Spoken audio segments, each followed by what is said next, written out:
বিসমিল্লাহির রহমানির রহিম। পরম করুণাময় ও অসীম দয়ালু আল্লাহর নামে শুরু। ومن أحسن قولا ممن دعا إلى الله وعمل صالحا وقال إنني من المسلمين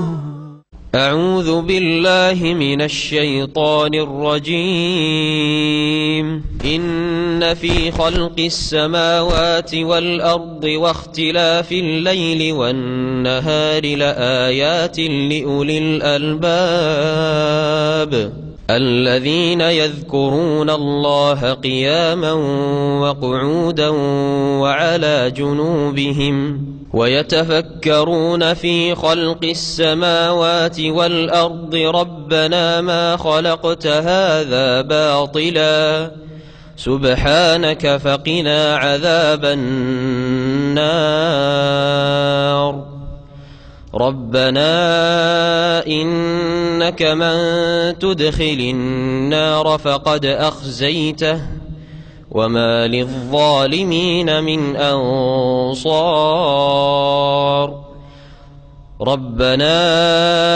إننا سمعنا مناديا ينادي للإيمان أن آمنوا بربكم فآمنا ربنا فاغفر لنا ذنوبنا وكفر عنا سيئاتنا وتوفنا مع الأبرار ربنا وآتنا ما وعدتنا على رسلك ولا تخزنا يوم القيامة إنك لا تخلف الميعاد. السلام عليكم ورحمة الله وبركاته.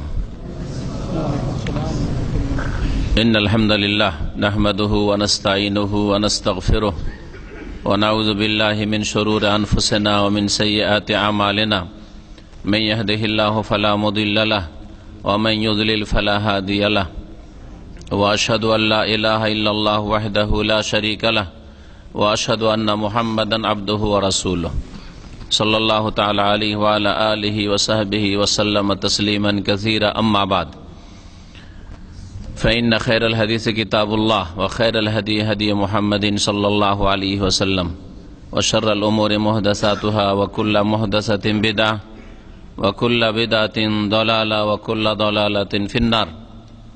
أعوذ بالله من الشيطان الرجيم.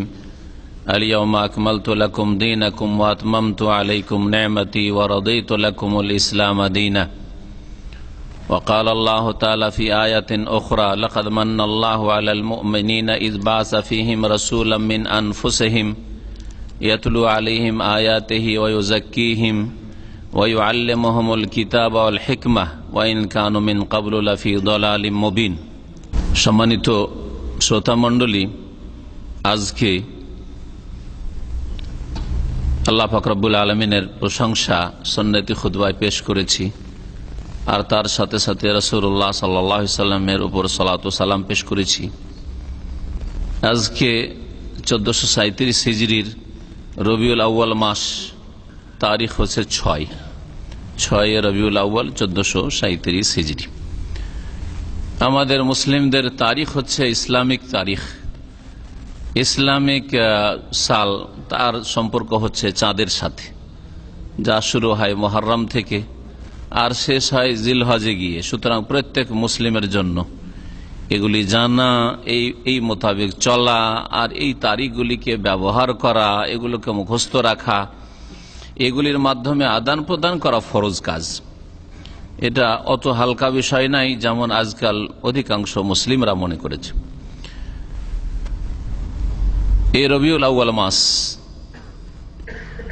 এই মাসে অনেকেই মনে করে থাকেন যে নবী করিম সাল্লাল্লাহু আলাইহি ওয়াসাল্লামের জন্ম হয়েছে, আর এই মর্মে উক্তিও রয়েছে কেউ বলছেন রবিউল আউয়াল মাসে নবী করিম সাল্লাল্লাহু আলাইহি ওয়াসাল্লামের জন্ম, তার মধ্যে কেউ বলছেন 12 রবিউল আউয়াল, আবার কেউ বলছেন 9 রবিউল আউয়াল, কেউ আর কিছু বলছেন, কেউ বলছেন না রবিউল আউয়ালেই নয়, রমজান মাসে নবী সাল্লাল্লাহু আলাইহি ওয়াসাল্লামের জন্ম।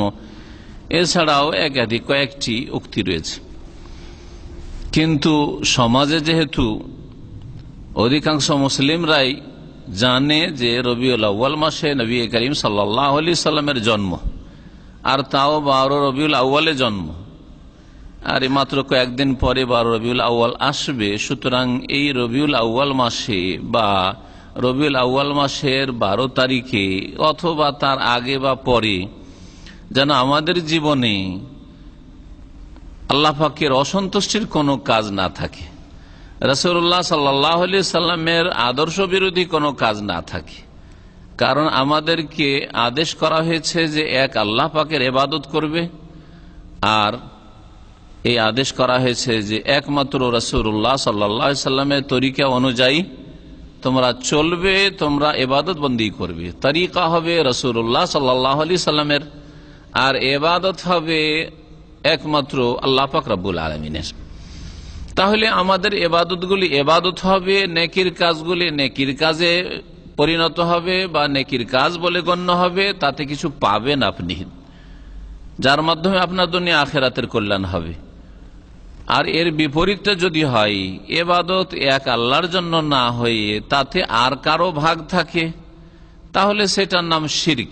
যদি ইবাদত করছেন কিন্তু ইবাদত আল্লাহকেও দিচ্ছেন আর কাউকে দিচ্ছেন ইবাদতের কিছু অংশ, পুরো নামাজটা তো আল্লাহর জন্য, কিন্তু তার মধ্যে থেকে সিজদাটা আল্লাহকেও দেন আর সিজদা মাজারকেও দেন। আল্লাহ রাব্বুল সূরা কাউসারে বলছেন ফাসাল্লি লিরাব্বিকা ওয়ানহার, তোমার রবের জন্যই সালাত আদায় করো, নামাজ পড়ো, আর তোমার রবের জন্যই জবাই করো। নামাজ তো আল্লাহর জন্যই পড়ছেন, কিন্তু জবাই করা দুই রকম করছেন। জবাই আল্লাহর জন্য করছেন কুরবানির মৌসুমে জিলহজ মাসে, আর যখন ওরস লাগছে মাজারগুলিতে, যে কবরগুলিকে পাকা করে রেখেছেন এক শ্রেণীর মুসলিমরা, আর মনে করছেন যে এরা জীবিত আছে, এদেরকে মাটিতে এমনি দাফন করে দেওয়া হয়েছে, কিন্তু এরা জীবিত আছে, বরং মাটির তলায় যাওয়ার পরে এরা আরো শক্তিশালী হয়ে গেছে, অনেক কিছুই দিতে পারে, মনের কামনা বাসনা পূরণ করতে পারে। সুতরাং তাদের নৈকট্য লাভের জন্য, তাদের সন্তুষ্টির জন্য, তাদের সান্নিধ্যের জন্য, তাদের কাছ থেকে কিছু চাওয়া পাওয়া আছে, এই জন্য খাসি মোরগ জবাই করা। এই জবাইটা আল্লাহ ছাড়া অন্যকে দেওয়া হয়, আর কোরবানির জবাইটা জিলহজ মাসের আল্লাহকে দেওয়া হয়। এই জন্য এইরকম মুসলিমদের জিন্দগিটা ইবাদতের জিন্দগি না, এটা হচ্ছে শিরকের জিন্দগি। এইরকম মুসলিম না, আল্লাহর সামনে আত্মসমর্পণকারী না। মুসলিম মানে আত্মসমর্পণকারী, আল্লাহর সামনে আত্মসমর্পণকারী না, আল্লাহর সামনেও তারা আত্মসমর্পণ করে আর অন্যের সামনেও মাজারেও আত্মসমর্পণ করে। সুতরাং তারা মুসলিম না, মুসলিমের জায়গায় তাদের নাম হয়ে যায় মুশরিক, বহুত্ববাদী। মুসলিম মুওয়াহিদ হয়, একত্ববাদী হয়, একত্ব প্রতিষ্ঠাকারী হয়, এরা বহুত্ববাদী হয়ে যায়।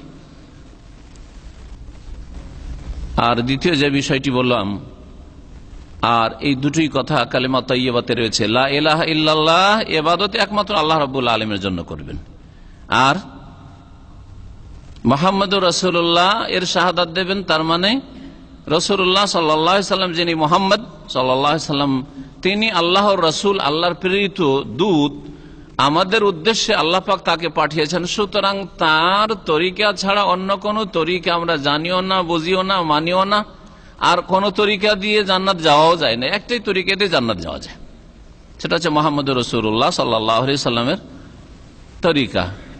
সুতরাং আপনি যদি আপনার ইবাদত বন্দেগীগুলি আল্লাহর জন্যই করলেন, কিন্তু রাসূলের তরিকা নয় সেটা, আপনি সওয়াবের কাজ মনে করছেন, আর আপনার চাইতে অনেক বেশি সওয়াবের জন্য আগ্রহী ছিলেন রাসূলুল্লাহ সাল্লাল্লাহু আলাইহি সাল্লাম, তার সাহাবায়ে কেরামগণ, তারা করেননি, কিন্তু আপনি করবেন সেই কাজগুলি, তাহলে আপনি রাসূলের তরিকাই না, অথচ সেই কাজটির মাধ্যমে আপনি নেকির আশা করছেন।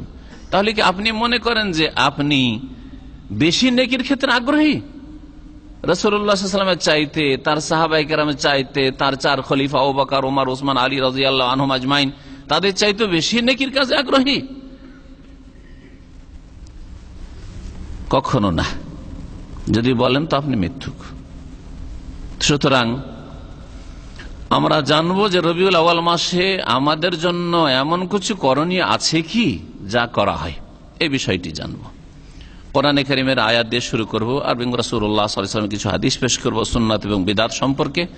আর তারপরে 12 রবিউল আউয়ালে যে মিলাদুন নবীর উৎসব করা হয়, মিলাদুন নবীর মাহফিল করা হয়, মিলাদুন নবীর নামে দেশে ছুটি করা হয়, স্কুল কলেজ মাদ্রাসা অফিস আদালত সবকিছু ছুটি করা হয়, মিলাদুন নবীর নামে মিছিল বের করা হয়, মিলাদুন নবীর নামে বহু কিছু করা হয়, এগুলি কি সওয়াবের কাজ, রসুলের তরিকা, না রসুলের তরিকা ছাড়া কোনো ভিন্ন তরিকা? এই কথাটুকু শুধু জানবো আজকের আলোচনায়। আমাদের মিলাদের ওপর অনেক আলোচনা আছে। আমাদের দেশের মানুষরা বলে মিলাদ পাঠ হচ্ছে, আজকে অমুকের বাড়িতে কি হবে, মিলাদ কি হবে, মিলাদ পড়া হবে বা মিলাদ পাঠ হবে, তাই না? মিলাদ পাঠ হবে। মিলাদটা পাঠ করার জিনিস না, মিলাদটা পড়ার জিনিস না। আপনাকে যদি আমি বলি যে এই কিতাবটা খান আপনি, তাহলে আপনি কি বলবেন? কি বলবেন আপনি? হয় আপনার সাথে আমি রহস্য মজাক করছি, আপনাকে উপহাস করছি, আর না হলে আমি পাগল হয়ে গেছি, ঠিক না? দুইয়ের এক। হয় আমি মস্তিষ্ক বিকৃত, সেই জন্য ভুল বলছি, হোঁশ দিশা নাই যে কি বলছি আমি, আর না হলে আপনার সাথে আমি ঠাট্টা মজাক করছি, ঠিক কিনা? কিতাবটা খাওয়ার জিনিস না। যদি বলে কিতাবটা পড়ুন, মানে পড়েন, আপনি রিডিং করেন, কিতাবটা নিয়ে যান, আপনাকে দিলাম, এর দ্বারা উপকৃত হবেন, ঠিক আছে, কিন্তু কিতাবটা খান, চলবে? কিতাবটা পান করেন, চলবে? চলবে না, তাই না? তো মিলাদ, মিলাদ মানে কি? ওয়ালাদা ইয়ালিদ থেকে মিলাদ। ওয়ালাদা মানে লাম ইয়ালিদ ওয়ালাম ইউলাদ, সূরা ইখলাসে রয়েছে। ওই ওয়ালাদা থেকে লাম ইয়ালিদ, ওয়ালাদা ইয়ালিদ, আর লাম এসে সেজন্য ইয়ালিদ তো ইয়ালিদ হয়ে গেছে, লাম ইয়ালিদ হয়ে গেছে, দালে জজম হয়ে গেছে। ওয়ালাদা মানে জন্ম নেওয়া, তো লাম ইয়ালিদ, আল্লাহ পাক রব্বুল আলামিন কে কেউ জন্ম দেয়নি, ওয়ালাম ইউলাদ, লাম ইয়ালিদ, তিনি কাউকে জন্ম দেননি, ওয়ালাম ইউলাদ, আর তাকেও কেউ জন্ম দেননি। লাম ইয়ালিদ জন্ম, ওয়ালাদা জন্ম দেওয়া। এই জন্য বাপকে কি বলা হয় আরবিতে? ওয়ালিদ বলা হয়। বাপকে কি বলা হয়? ওয়ালিদ। আবুন মানে বাপ হয়, আর ওয়ালিদুন মানে কি হয়? বাপ হয়। আর মাকে কি বলা হয়? একটা হচ্ছে উম্মুন মা, আর আরেকটা হচ্ছে ওয়ালিদাতুন। ওয়ালিদ বাপ, আর ওয়ালিদাতুন মানে হচ্ছে মা। কারণ তার পেট থেকে জন্মেছে, সে আপনাকে জন্ম দিয়েছে, আপনার বাপ মা আপনাকে জন্ম দিয়েছে, সেই জন্য ওয়ালিদ ওয়ালিদা। আর দুইজনকে মিলিয়ে বলা হয়, যেমন ইংরেজিতে প্যারেন্টস আছে, বাংলাতে মাতা পিতা দুটো ছাড়া হয় না, একটা শব্দ দিয়ে হয় না, তাই না? মাতা পিতা দুটো লাগাইতে হয়, তাইলে হয়, কিন্তু ইংরেজিতে প্যারেন্টস আছে। ওই রকম আরবিতে আছে ওয়ালিদাইন, দুই জন্মদাতা। ওয়ালিদাইন মানে দ্বিবচন, দুই জন্মদাতা। তো ওয়ালাদা ইয়ালিদ থেকে মিলাদ বা মৌলিদ, এর মানে হচ্ছে জন্মের স্থান মৌলিদ, আর না হয় জন্মের সময়কাল, ইসিম জারফের সেগা। আর জারফ মানে হচ্ছে হয় জারফে জামান, মানে কালকে সময়কে বোঝানো হয়েছে, আর না হলে জারফে মাকান। আরবি গ্রামার যারা মাদ্রাসায় পড়েছেন, মানে স্থানকে বোঝানো হয়েছে। তো মৌলিদ মানে আপনার জন্মস্থান, আর না হলে মৌলিদ মানে আপনার কি জন্মের সময়, জন্মের তারিখ। এই জন্য ডেট অফ বার্থকে আপনাদের একামতে লেখা আছে তারিখুল মিলাদ, দেখবেন আরবিতে পড়ে দেখবেন কি লেখা আছে, তারিখুল মিলাদ। ওই যে মিলাদ, মিলাদ মাহফিলের তারিখ নয় আপনাদের দেশে, মিলাদ মানে ওই মিলাদ, নবীর জন্মবার্ষিকী। আর এখানে মিলাদ মানে আপনার ডেট অফ বার্থ। তাহলে মিলাদ মানে হচ্ছে জন্মের স্থান বা জন্মের সময়। তো কাউকে যদি বলে আজকে আমাদের বাসায় কি পড়া হবে, মিলাদ পড়া হবে, আরবিটা বলছেন এরকম করে। এখন ওইটাকে তর্জমা করে বলেন তো দেখি একটু, তর্জমা কি বললাম? আজকে আমাদের বাসাতে বা বাড়িতে জন্মের সময় পড়া হবে, জন্মের কালটা পড়া হবে, জন্মের দিনটা পড়া হবে, আর না হলে জন্মের স্থান পড়া হবে। তো এইরকম কথা যদি বাংলায় বলেন কাউকে যে আমাদের বাড়িতে আজকে, ও মিলাদ শব্দটাকে তর্জমা করে দেন বাংলায়, মানে আজকে আমাদের বাড়িতে জন্মের দিন পড়া হবে বা জন্মের স্থান পড়া হবে, তো কি বলবে? হয় আমার সাথে ঠাট্টা মজাক করছে, আর না হলে পাগল হয়ে গেছে, বেচারাকে পাবনা পাগলখানা নিয়ে যেতে হবে, ঠিক কিনা? তো আমাদের দেশের যারা মিলাদ পড়ে তাদেরকে পাগলখানা নেওয়ার প্রয়োজন আছে না নেই? চিন্তা করেন তো দেখি, ভালো করে বুঝেন একটু। এখন আসেন কোরআনে ওয়া হাদিসের দিক। আল্লাহ রাব্বুল আলামিন সূরা মায়েদার আয়াত নম্বর 3 এ ইরশাদ করছেন, দ্বীনকে আল্লাহ রাব্বুল অসম্পূর্ণ রাখেননি। দ্বীন ইসলাম, যার মধ্যে ইসলামের 5টি রুকন রয়েছে, ইমানের 6টি রুকন রয়েছে, তারপরে দ্বীনের স্তর রয়েছে, ইসলাম, ইমান, এহসান ইত্যাদি রয়েছে, আরো তারপরে ইমানের 70-এর বেশি শাখা রয়েছে, অনেক নেক আমল রয়েছে, আর অনেক গুনাহ থেকে বাঁচা রয়েছে, অন্তরের নেক আমল রয়েছে, জবানের নেক আমল রয়েছে, অঙ্গ প্রত্যঙ্গের নেক আমল রয়েছে, নেকগুলি আমলগুলি ভালো কাজগুলি করার, আর মন্দ কথা কাজ থেকে বেঁচে থাকার নাম ইসলাম। এই হচ্ছে জীবন ব্যবস্থা। দ্বীনে ইসলামে যেমন খালেস ইবাদত বন্দেগী রয়েছে, তেমন আকীদার বিষয় রয়েছে যা বিশ্বাস করতে হবে, আখলাকিয়াত রয়েছে, চরিত্র গঠন রয়েছে, মামলাত আদান প্রদান রয়েছে, হালাল হারাম রয়েছে, জায়েজ নাজায়েজ রয়েছে, ব্যবসা বাণিজ্য রয়েছে, অর্থনীতি রয়েছে, পারিবারিক বিধিবিধান রয়েছে, সামাজিক বিধিবিধান রয়েছে, রাষ্ট্রনীতির বিধিবিধান, হুকুম আহকাম রয়েছে, অর্থনীতি, অর্থ উপার্জন করবেন কোন কোন পন্থায়, আর খরচ করবেন তো কোন কোন জায়গায় খরচ করবেন, সব ইসলামে আছে না নেই? জি, সবকিছু ইসলামে আছে। তো এই সব কিছু যখন ইসলামে আছে, এমন কি ছোট থেকে বড় পর্যন্ত, ছোট থেকে ছোট একটি জিনিসের উদাহরণ দিই, যা ইহুদিরা মজাক করে সালমান ফারসি রাদিয়াল্লাহু তাআলা আনহুকে বলেছিল, লাকাদ আল্লামাকুম নবিয়ুকুম কুল্লা শাইইন হাত্তাল খিরা। তোমাদের নবী এত বড় মানুষ, একে আলতু ফালতু কথা বলে, আর যেমন তেমন কথা বলে, অনেক বড় বড় কথা বলবে, আকাশ ছোঁয়া কথা বলবে, তাই না? চাঁদের খবর বলবে, সূর্যের তারকার খবর বলবে, কিন্তু তোমাদের নবী তো সব কিছুই শিখাই গো। হাত্তাল খিরাতা, এমন কি পেশাব পায়খানা যাওয়া, ঢোকা, বসা, আর পরিষ্কার করা, আর পানি না থাকলে ঢেলা কুলুক ব্যবহার করা ইত্যাদি, এইগুলি শিখাই তোমাদের নবী। ওর উদ্দেশ্য ছিল নবী সাল্লাল্লাহু আলাইহি ওয়াসাল্লামের মানহানি করা, যে বড় মানুষ এসব ছোট ছোট কথা কেন বলবে, এসব নিকৃষ্ট কথা কেন বলবে। কিন্তু সালমান ফারসি বললেন যে আজাল, অবশ্যই আমাদের নবী আমাদেরকে সব কিছু শিখিয়েছেন। এটা ইসলামের সৌন্দর্য, যে ইসলামে জীবনের কোন একটা ক্ষুদ্র থেকে ক্ষুদ্রতম দিকও ছেড়ে দেওয়া হয়নি, অস্পষ্ট। আপনি অন্য ধর্মে যান, অর্থনীতিতে কিছু খুঁজে পাবেন না হালাল না হারাম, কি খাবো আর কি খাবো না, হালাল হারাম ওই বাপ দাদা থেকে যা দেখেছে তাই। ধর্মে কি আছে তা জানেন না। খ্রিস্টানরা শরীর গোস্ত খায়, ধর্মে হালাল না হারাম জানে না। মদ খায় সেজন্য খায়, হালাল না হারাম তা জানে না। কাকে বিয়ে করা যাবে আর কাকে বিয়ে করা যাবে না, বিস্তারিত কিছুই পাবেন না তাদের কাছে।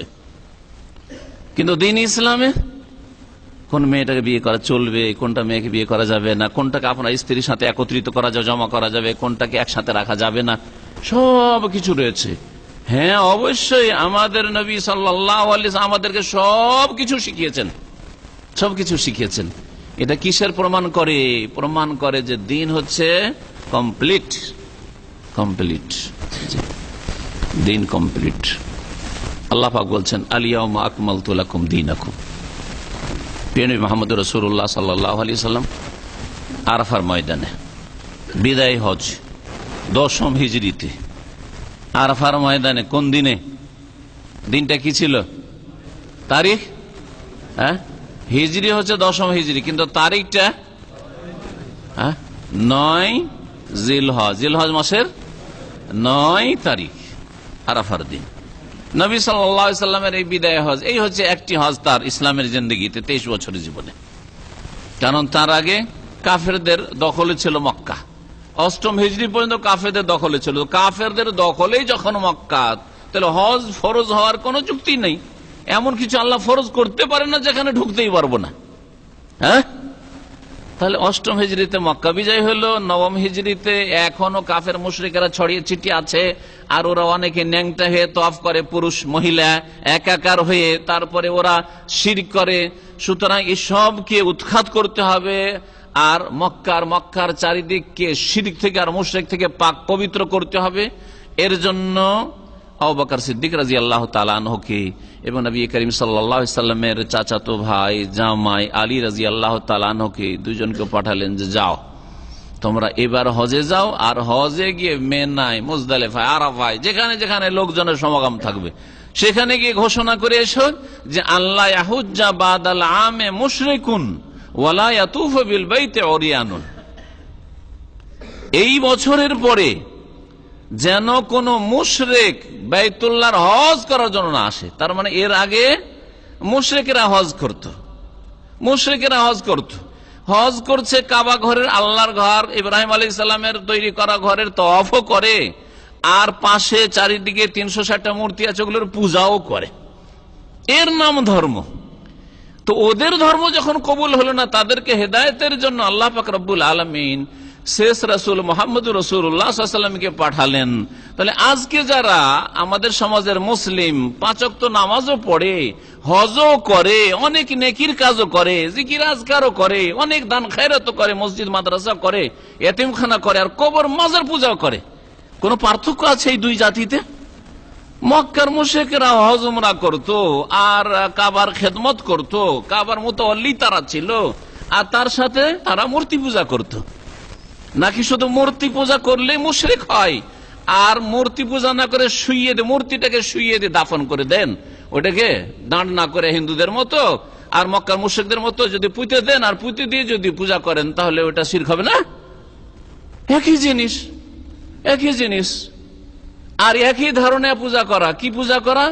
ওরাও বলতো যে এরা সৃষ্টিকর্তা না, এরা হচ্ছে আল্লাহ পর্যন্ত পৌঁছার ওসিলা, মক্কার মুশরিকরা বলতো। আর আজকাল কবর মাজার পূজা, তারাও বলছে যে ওলি আউলিয়া না হইলে আল্লাহ পর্যন্ত পৌঁছা যায়, এরা তো আল্লাহর ওসিলা। একই কথাই ওরাও বলতে যে এরা আল্লাহর কাছে সুপারিশ করে আমাদেরকে জান্নাতে নিয়ে যাবে, আর এরাও বলছে যে জিলানী, চিশতি, গৌস, কুতুব এরা আমাদের সুপারিশ করে জান্নাতে নিয়ে যাবে। কোরআনে কারিমে আল্লাহ পাক সব বিষয়গুলো উল্লেখ করে স্পষ্ট করে দিয়েছেন। কোরআনে কারিমে রয়েছে হেদায়েত, হাউলাই শুফাআউনা ইনদাল্লাহ। মক্কার মুশরিকরা বলতে এরা আল্লাহর নিকটে আমাদের জন্য সুপারিশ করবে। সূরা জুমারে আল্লাহ বলছেন ওয়াল্লাযিনা ইত্তাখাযু মিন দুনি আউলিয়া, আল্লাহকে বাদ দিয়ে অন্যের যে সব মুশরিকরা পূজা করে, তারা কি বলে? মা নাবুদুহুম, আমরা মূর্তি পূজা করি না। মক্কার মুশরিকরা বলতো আমরা মূর্তির পূজা করি না, ইবাদত করি না। কিন্তু কেন এগুলোকে সেজদা করছি, বা এগুলোর সামনে আরো জবাই করছি, আর এগুলোর সামনে ধর্ণা দিচ্ছি কেন? মক্কার মুশরিকরা বলতো। আর আজকালকার কবর পূজারীদেরও একই ভাষা, কোনো পার্থক্য নেই। কি বলতো? ইল্লা লিয়ুকাররিবুনা ইলাল্লাহি যুলফা। এই জন্যই এগুলির পূজা করছি, উপাসনা করছি, যে এরা আল্লাহ রাব্বুল আলামিনের নিকটবর্তী করে দিবে আমাদেরকে, আল্লাহর কাছে কাছে দেবে, না হলে ভায়া, না হলে যেতে পারবো না তো আল্লাহ পর্যন্ত। তাহলে মক্কার মুশরিকদের আকীদায় আর কবর পূজারীদের আকীদায় কোনো পার্থক্য নেই, ভালো করে মনে রাখবেন। তো বলছিলাম যে নবী করিম সাল্লাল্লাহু আলাইহি ওয়াসাল্লাম আবু বকর রাদিয়াল্লাহু তাআলা আনহুকে বলে পাঠালেন দুটো কথা ঘোষণা করবে। হ্যাঁ, আল্লাহ ইয়াহুজ্জা বাদাল আমে মুশরিকুন, এই বছর পরে কোন মুশরিক যেন হজ করতে না আসে। সেই 9ম হিজরির পরে আজ পর্যন্ত কোন মুশরিক শিরকের ঘোষণা করে হজে আসার পারমিশন পায়নি। হ্যাঁ, শিরক গোপনে লুকায়িত রেখে, কবর মাজার পূজা, গস কুতুব পূজা অন্তরে লুকায়িত রেখে, আর এসব দেশে করে, এখানে আসে যে মুসলিম পাসপোর্ট নিয়ে, এইরকম করে আসে। ওই নবম হিজরি থেকে নিষেধ করা হয়েছে। রাসূলুল্লাহ সাল্লাল্লাহু আলাইহি ওয়াসাল্লামের ঘোষণা আবু বকর শুনিয়ে দিয়েছেন, আলী শুনিয়ে দিয়েছেন, মিনার মাঠে, আরাফায়, মুজদালিফায় শুনিয়ে দিয়েছেন, সাফা মারওয়া যেখানে লোকজন পেয়েছেন ভিড়ভাড় সেখানে শুনিয়ে দিয়েছেন। আর একটি ঘোষণা কি ছিল? ওয়ালা ইয়াতুফু বিল বাইতি উরিয়ানুন, আর বাইতুল্লাহর কোন যেন উলঙ্গ ব্যক্তি, নারী হোক আর পুরুষ হোক, আর তওয়াফ না করে। তাহলে এই নবম হিজরির পরে আর বাইতুল্লাহর তওয়াফ উলঙ্গ হয়ে কেউ করতে পারেনি। উলঙ্গ হওয়া যে মুশরিকদের ধর্ম, এই হাদিস দ্বারা প্রমাণিত হয়। ন্যাংটা সাধু, ন্যাংটা পীর আর ন্যাংটা মক্কার মুশরিকরা একই জিনিস নয়। তিনটাতে কোনো পার্থক্য আছে? মক্কার মুশরিকেরা তো আবু লাহাব আর আবু জাহাল বলবেন, জাহান্নামী বলবেন, আর ন্যাংটা সাধুকেও জাহান্নামী বলবেন, হিন্দু সেই জন্য। আর ন্যাংটা পীর হইলে একেবারে সে মারিফতি কাপড় পরে আছে বলবেন। এটা কোন বিচার হইল বলেন দেখি? হ্যাঁ, মারিফতি কাপড় পরে আছে, এদের কাপড় লাগে না। এরা জায়েজ না জায়েজ, হালাল হারামের সব উর্দে ফানা ফিল্লা হয়ে গেছে। এসব শিরক আর কুফরি আর কুসংস্কারের নাম ইসলাম না। তো বলছিলাম যে নবী করিম সাল্লাল্লাহু আলাইহি ওয়াসাল্লাম 10ম হিজরিতে হজ করলেন, আর সে হজের ময়দানে, আরাফার ময়দানে আয়াত নাযিল হলো। নবী সাল্লাল্লাহু আলাইহি ওয়াসাল্লাম শুনিয়ে দিলেন, আল ইয়াউমা আকমালতু লাকুম দীনাকুম, আজকে তোমাদের জন্য তোমাদের দিনকে পূর্ণাঙ্গ করে দিলাম। কামেল, আকমালতু, পূর্ণাঙ্গ করে দিলাম। দিন পূর্ণ হয়ে গেছে, তাহলে সম্পূর্ণ জিনিস যেটা একবারে ফুল, কোন জায়গায় কোনো ঘাটতি নেই, ত্রুটি নেই, হ্যাঁ, তাতে যদি কোনো কিছু বাড়ান তো বাড়ানো সম্ভব? বাড়াইলে ভালো লাগবে না খারাপ লাগবে? হ্যাঁ, যদি কোন রকম করে বাড়িয়েও দিতে পারেন তাহলে দেখতে খারাপ লাগবে, আর না হলে বাড়াবার চেষ্টা যদি করেন তাহলে আসলটা মাইনাস হয়ে যাবে। পানি ভর্তি আছে না? নেই, ভর্তি আছে না? এটা খালি হয়ে গেছে, এটাতে ঢোকানো যাবে, কারণ অসম্পূর্ণ। এটা এই যে খালি করে দিচ্ছি আমি, ঠিক না? তো এইটা খালি আছে, এতে তো ঢোকানো যাবে। দিন ইসলাম যদি এরকম হইতো, কিছু ঘাটতি থাকতো, তাহলে কিছু ঢোকানো যেত। হ্যাঁ, কিন্তু দিন ইসলামকে আল্লাহ কি বলছেন? আকমাল, তো পরিপূর্ণ করে, কামেল করে দিয়েছি। তাহলে যখন এটা ফুল হয়ে আছে, আমি যদি এই বোতলটার এইটা ঢাকনা খুলে দিয়ে পানি ঢালা শুরু করি তো কি হবে বলেন?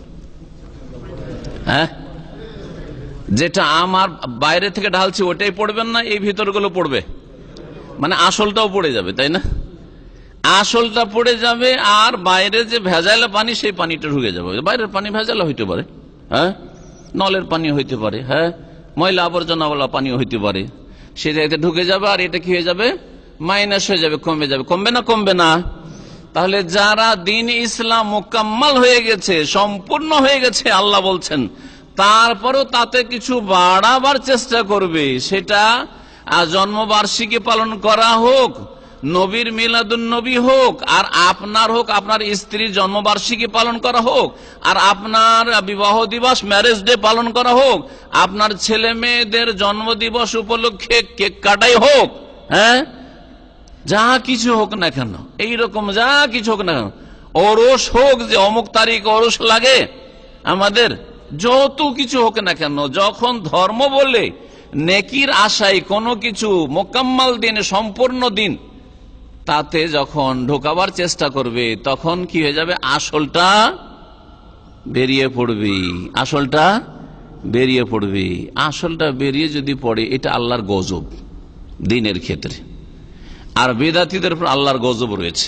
বিদাতীরা দেখবেন সুন্নতের সাথে বিদ্বেষ, সুন্নতের কথা বলেন, নবীর তরিকার কথা বলেন, শত্রুতা, বিরোধিতা। আর যদি বুজুর্গানের দিনের কথা বলেন, বড়দের কথা বলেন, মুরব্বীদের কথা বলেন, আমাদের পীর মাশায়েখরা বলেছে, হুজুর কিবলারা বলেছে, তাহলে খুব খুশি। বুঝতে পারছেন না? জি। তো আল্লাহর মায়ের হচ্ছে যে যখন আপনি নিজের তরফ থেকে বাড়াবেন পূর্ণাঙ্গ একটা জিনিসে, তখন কি হবে? আল্লাহর আসল খাঁটি যে শরীয়তের জিনিস, সেটা কমে যাবে, সেটা কমে যাবে। আল্লাহ বলছেন, তোমাদের দিনকে তোমাদের জন্য পূর্ণাঙ্গ করে দিয়েছি। ও আতমামতু আলাইকুম নিয়ামতি, এবং এই দিনের মাধ্যমেই তোমাদের প্রতি আমার নিয়ামত, অনুগ্রহকে পূর্ণতা দান করেছি। নিয়ামতে আল্লাহ ঘাটতি রাখেননি। যে আল্লাহর বড় নিয়ামত হচ্ছে এই দিনে ইসলাম, এতে কোন রকমের অসম্পূর্ণতা রাখেননি, তামাম। দ্বিতীয়, তাহলে বাক্যেতে তামাম শব্দটি আসলো আতমাম তো, আর প্রথমটিতে আসলো কামাল। কামাল দিনে কামালও রয়েছে আর তামামও রয়েছে। জি, ওয়াতমাম তো আলাইকুম নিয়ামতি, আল্লাহ পাকের নিয়ামতকে পরিপূর্ণ করেছেন, পূর্ণতা দান করেছেন। ওয়ারাদিতু লাকুমুল ইসলাম দীনা, এবং তোমাদের জন্য ইসলামকে তোমাদের দিন স্বরূপ, তোমাদের জীবন বিধান স্বরূপ, জীবনের প্রতিটি ক্ষেত্রে দিক নির্দেশনা নেবে ইসলাম থেকে, এটা আমি তোমাদের জন্য মনোনীত করেছি, আমি পছন্দ করেছি, এই জীবনের উপরেই আমি রাজি হতে পারি। রাদিতু লাকুমুল ইসলাম দীনা। তাহলে জীবনের প্রত্যেকটি ক্ষেত্রে যদি আপনি কোরআনে কারীম হচ্ছে আল্লাহর ওহী, রাসূলুল্লাহ সাল্লাল্লাহু আলাইহি ওয়াসাল্লাম হাদিস হচ্ছে আল্লাহর ওহী, আপনি কোরআন এবং হাদিস দিয়ে যদি আপনি জীবন গড়েন, তাহলে এতে আল্লাহ পাক রব্বুল আলামিন রাজি হয়ে যাবেন, কারণ আপনি আল্লাহর পছন্দনীয় দিন, মনোনীত দিন ইসলামকে আপনি জীবনে বাস্তবায়ন করেছেন। সূরা আলে ইমরান আয়াত নম্বর 164-তে আল্লাহ রাব্বুল আলামিন নবী করিম সাল্লাল্লাহু আলাইহি সাল্লামের নবী হয়ে আসা যে আল্লাহর মহা অনুগ্রহ, এই কথা উল্লেখ করেছেন। এখন আপনাদেরকে জিজ্ঞেস করি যে নবী সাল্লাল্লাহু আলাইহি সাল্লামের নবী হওয়াটা আমাদের জন্য বড় নিয়ামত না তার জন্মটা বড় নিয়ামত? হ্যাঁ, যারা বলছেন নবী হওয়াটা বড় নিয়ামত তারা যুক্তি পেশ করেন কেন? আর যদি কেউ থাকেন তার আগে বলি, যারা বলছেন যে তার জন্মটা হচ্ছে বড় নিয়ামত, তো কেন? দুটোই পাশাপাশি রাখেন, একটা হচ্ছে নবী সাল্লাল্লাহু আলাইহি সাল্লামের জন্ম আর একটা হচ্ছে নবীর নবী হওয়া। 40 বছর বয়সে যে নবী হইলেন, রাসূল হইলেন, ইকরা বিসমে নাজিল হইল, কোরআন নাজিল হওয়া শুরু হলো এই দিনটা। তো নবী সাল্লাল্লাহু আলাইহি ওয়াসাল্লাম যেই দিন নবী হইলেন, জিবরাইল আসলো, সেই দিনটা বেশি গুরুত্বপূর্ণ না তার জন্মের দিকটা বেশি গুরুত্বপূর্ণ? যারা বলছেন তার জন্মটা গুরুত্বপূর্ণ তার হাত উঠান, তার জন্মের দিনটা। কেউ যে হাত উঠান, ভয়ে ভয়ে উঠেছেন না মনে হয়, অনেকের মনে আছে। অনেকে হয়তো একটা খোড়া যুক্তি পেশ করবেন যে তিনি যদি জন্ম না নিতেন তাহলে নবী কি করে হইতেন, এটা খোড়া যুক্তি। জন্ম নিয়ে থেকে গেলেন আর আমাদের মতো চলে গেলেন, আর আল্লাহর কাছ থেকে কোনো ওহী আসলো না, তো আমরা কি পেতাম বলেন? এই খোড়া যুক্তির উত্তর, জন্ম নিয়ে আমাদের মতো তিনিও থাকলেন, বা মক্কার ওই যুগের লোকেরা, যেমন মক্কার লোকেরা ছিল, মক্কাতে কিছু ভালো লোক ছিল চারিত্রিক দিক থেকে, যারা জাহেলিয়াতের যুগে জেনার কাছে যেত, যেমন উসমান রাদিয়াল্লাহু তাআলা আনহু মুশরিক হইলেও জেনার কাছে কোনোদিন যাননি। ওয়াল্লাহি মা জানাতু ফি জাহিলিয়াতিন ওয়ালা ইসলাম। তিরমিজির হাদিস রয়েছে, আল্লাহর কসম করে বলি আমি যে আমি জাহিলিয়াতের যুগেও জেনার কাছে যাইনি, আর মুসলিম হওয়ার পরে তো প্রশ্নই উঠে না। তো এরকম কিছু ভালো চরিত্রের লোক ছিল, হাজারে একটা ছিল না, কয়েক হাজার এক একটা করে ছিল হয়তো। তো বলছিলাম যে নবী সাল্লাল্লাহু আলাইহি ওয়াসাল্লাম শুধু যদি জন্ম নিয়েই দুনিয়াতে ওই যুগের লোকদের মতো অথবা আজকালকার আমাদের লোকদের মতো একজন আসতেন আর চলে যেতেন, যে এসেছে দুনিয়া তাকে যেতে হবে, ঠিক না? একদিন তিনি জন্মিলেন, আর একদিন তিনি দুনিয়া থেকে বিদায় হলেন, আর আল্লাহর কাছ থেকে তার কাছে কোনো ওহী হলো না, জিবরাইল আসলো না, তাহলে আমরা তার থেকে কি পেতাম বলেন? কিছু পেতাম না। কিন্তু নবী করিম সাল্লাল্লাহু আলাইহি ওয়াসাল্লাম যেই দিন নবী হলেন, রাসূল হলেন, জিবরাইল আসলেন, আসার পরে বললেন ইকরা বিসমি রাব্বিকাল্লাযী খালাক, খালাকাল ইনসানা মিন আলাক, ইকরা ওয়া রাব্বুকাল আকরাম আল্লাযী আল্লামা বিল কলম আল্লামাল ইনসানা মা লাম ইয়ালাম। নবী হয়ে গেলেন, নবী হয়ে গেলেন। আল্লাহ রাব্বুল দ্বিতীয় পর্বে যে আয়াত নাযিল করলেন, ইয়া আইয়ুহাল মুদাসসির কুম ফানজির ওয়া রাব্বাকা ফাকাব্বির, হে চাদর আবৃত, হ্যাঁ চাদর জড়িয়ে আছো গায়ে, চাদর গাইতে বসে থাকা চলবে না, কম এখন দাঁড়াও, ফানজির যাও তোমার কাজে লাগো, তোমার ডিউটিতে লাগো। তোমার ডিউটি হচ্ছে মানুষকে সতর্ক সাবধান করা, শিরক কুফরি থেকে সাবধান করা, পাপাচার থেকে সাবধান করা, অন্যায় থেকে সাবধান করা, আল্লাহর হক আদায় করার জন্য মানুষকে স্মরণ করিয়ে দেওয়া, এক আল্লাহর ইবাদত করবে আর আল্লাহর সাথে কাউকে শরীক করবে না। আইয়ুহান নাস কুলু লা ইলাহা ইল্লাল্লাহ তুফলিহু, হে মানব সকল তোমরা লা ইলাহা ইল্লাল্লাহ বলো এবং লা ইলাহা ইল্লাল্লাহর প্রতিষ্ঠা করো, তাহলেই তোমরা সফল কাম হয়ে যাবে। এই দাওয়াত নিয়ে যেদিন উঠলেন, আল্লাহর হুকুম হইল, তিনি রাসূল হলেন, নবীও হইলেন, রাসূলও হইলেন। তিনি নবীও ছিলেন আর তিনি রাসূলও ছিলেন। তাহলে আমাদের জন্য দুটো নিয়ামতের কোনটা বড় নিয়ামত? একটা জন্ম, তার জন্ম, আর একটা হচ্ছে তার নবুয়ত রিসালাত পাওয়াটা 40 বছর বয়সে, কোনটা বড় নিয়ামত? নবুয়ত রিসালাত, তাই না?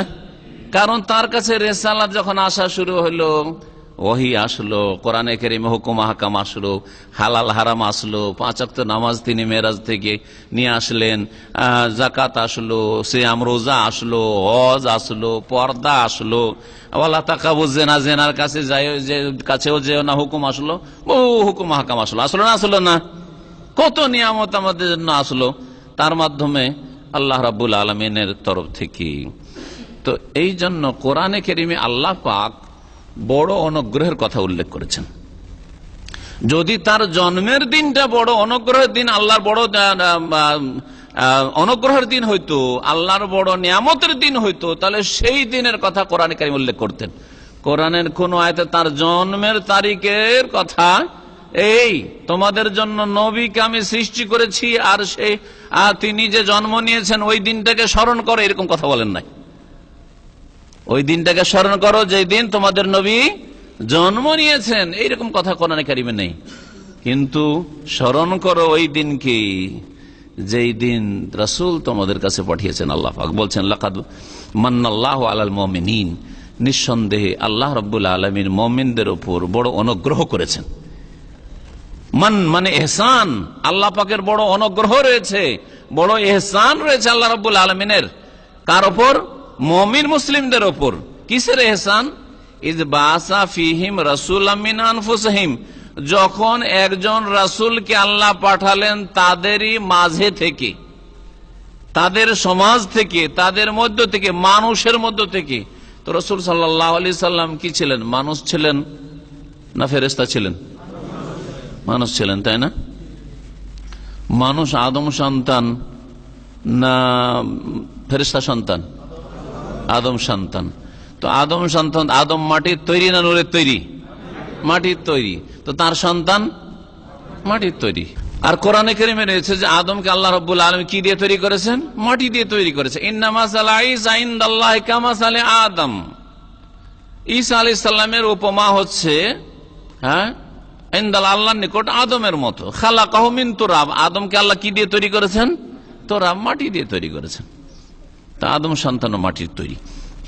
এটা হচ্ছে কোরআনী আকীদা। এটা, এই আকীদা আপনাকে রাখতে হবে। আপনার কর্মজীবনে কোনো কিছু সম্পর্ক থাকার নাই থাক, কিন্তু আকীদাটাও আপনার কোরআনী আকীদা, কোরআনী বিশ্বাস থাকতে হবে।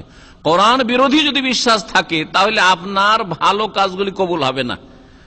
যেমন আপনার যদি বিশ্বাস থাকে যে কিবলা হচ্ছে এইদিকে, আপনাকে এখানকার স্থানীয় লোকেরা বলছে, আরে ভাই কোন দিকে মুখ করে নামাজ পড়ছেন, আপনি কোত্থেকে এসছেন? বলছে আমি তো রিয়াজ থেকে এসছি, এখানে বেড়াতে এসছি বা কাজে এসছি, গাড়ি নিয়ে এসছি। আপনি কোন দিকে মুখ করে নামাজ পড়ছেন? এইদিকে মুখ করে নামাজ পড়ছেন কেন? এইদিকে মুখ করেন, এইদিকে কিবলা আছে। না, আমি মানব না, কিবলা এইদিকে আছে।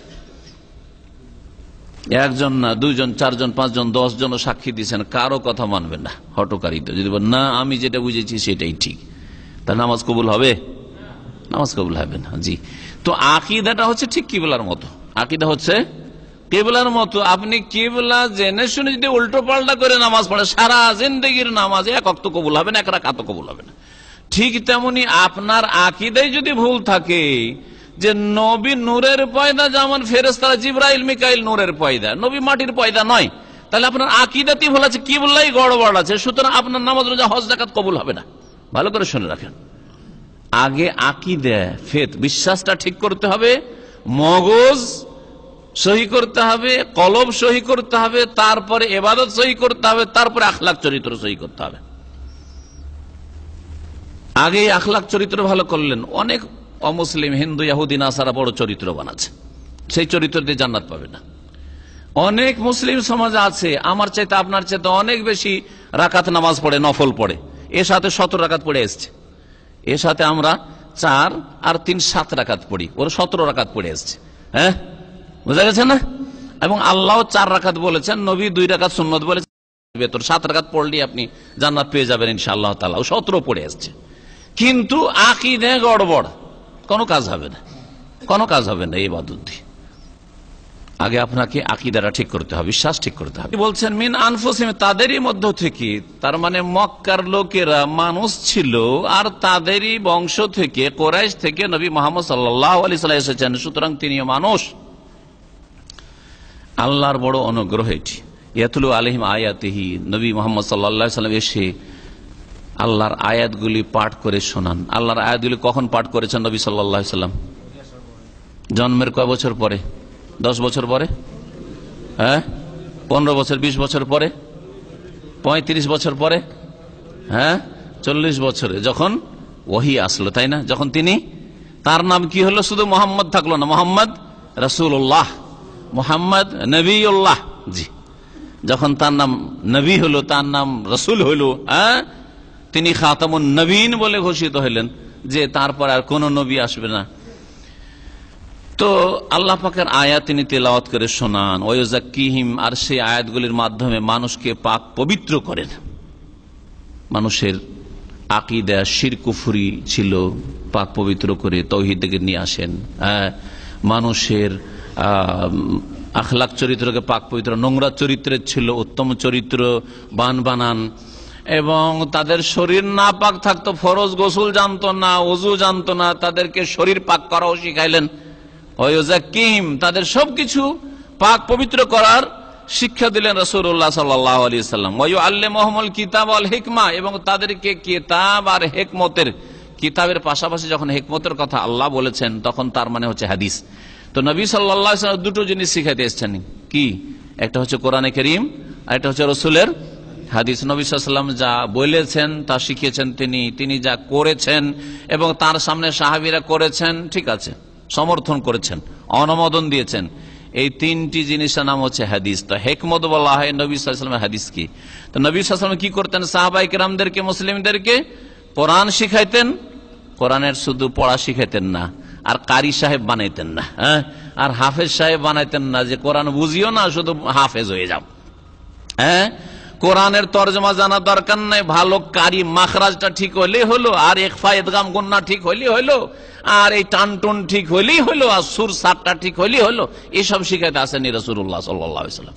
শিখাইতে এসেছেন যে আল্লাহ পাক, হে মানব জাতি, তোমার মাবুদ তোমাকে কি সম্বোধন করছেন? আল্লাহ তোমাকে কি খেতাব করেছেন, অ্যাড্রেস করেছেন? ইয়া আইয়ুহান নাস, হে মানব সকল, উবুদু রাব্বাকুম, তোমাদের রবের ইবাদত করা। আল্লাযী খালাকাকুম, যিনি তোমাদের সৃষ্টিকর্তা, সৃষ্টি করেছেন।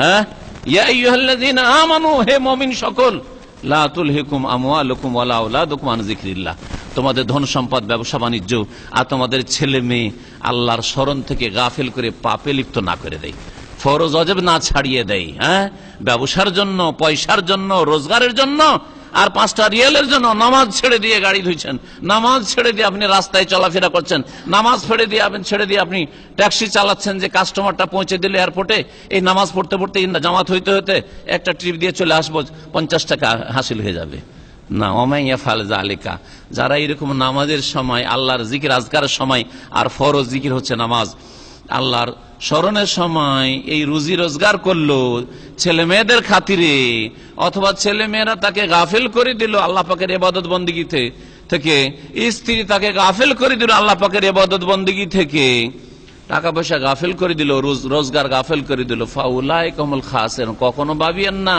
যে এই লোকটি 24 ঘন্টার মধ্যে 18 ঘন্টা 16 ঘন্টা ট্যাক্সি চালায়, আর দিনে 500 থেকে 700 রিয়াল ইনকাম করে। আমি জানি অনেক ট্যাক্সিওয়ালাদের কাছ থেকে শুনেছি, আপনারা দৈনিক কত কিলোমিটার চালান। তো ওদের মধ্যে যারা খারাপ তাদের কথা বলছেন, ওদের মধ্যে যারা ভালো বলছেন, অনেক সময় 400 থেকে 500 কিলোমিটার চালায়। যারা নামাজি, কেন বেনামাজি ট্যাক্সিতে তো বসি, এমনি তো জানিও না, নামাজি যাদেরকে চেনি তাদেরকেও জিজ্ঞাসা করেছি যে আমরা ঈদের সময়, যে সময়গুলিতে কাস্টমার পাই, 500 কিলোমিটার পর্যন্ত চালাই দিনে, একদিনে। তাহলে 500 কিলোমিটার গাড়ি ঘোরালেন, আর নামাজের সময়গুলোতে যদি গাড়ি ঘুরে, আর এই উদাহরণ দিয়ে জীবনের প্রত্যেকটি ক্ষেত্রে বলছি, আপনার ঘুমটা পুরা করতে হয় বলে ফজরে শুয়ে আছেন আপনি, ওমাইয়া ফাল জালেকা, যে ফজরের নামাজের সময় শুয়ে থাকলো, যে নামাজের সময় গাড়ি চালিয়ে ইনকাম করলো, নামাজের সময় তার হিসাব নিকাশটা ঠিক করলো, নামাজের সময় এই সময়টাই দোকান থেকে একটু ফ্রি হতে পেরেছি, যাই রুমে গিয়ে একটু নাস্তা পানি করে নি, নামাজের সময় নামাজ জোহরের নামাজ চলছে এই সময় যাই একটু ভাতটা রান্না করে নি, না হলে আবার তো আসরের ডিউটি আছে, নামাজটা পড়ে আস্তে আস্তে আধা ঘন্টার মধ্যে রান্নাটা হয়ে যেত না, লেট হয়ে যাবে।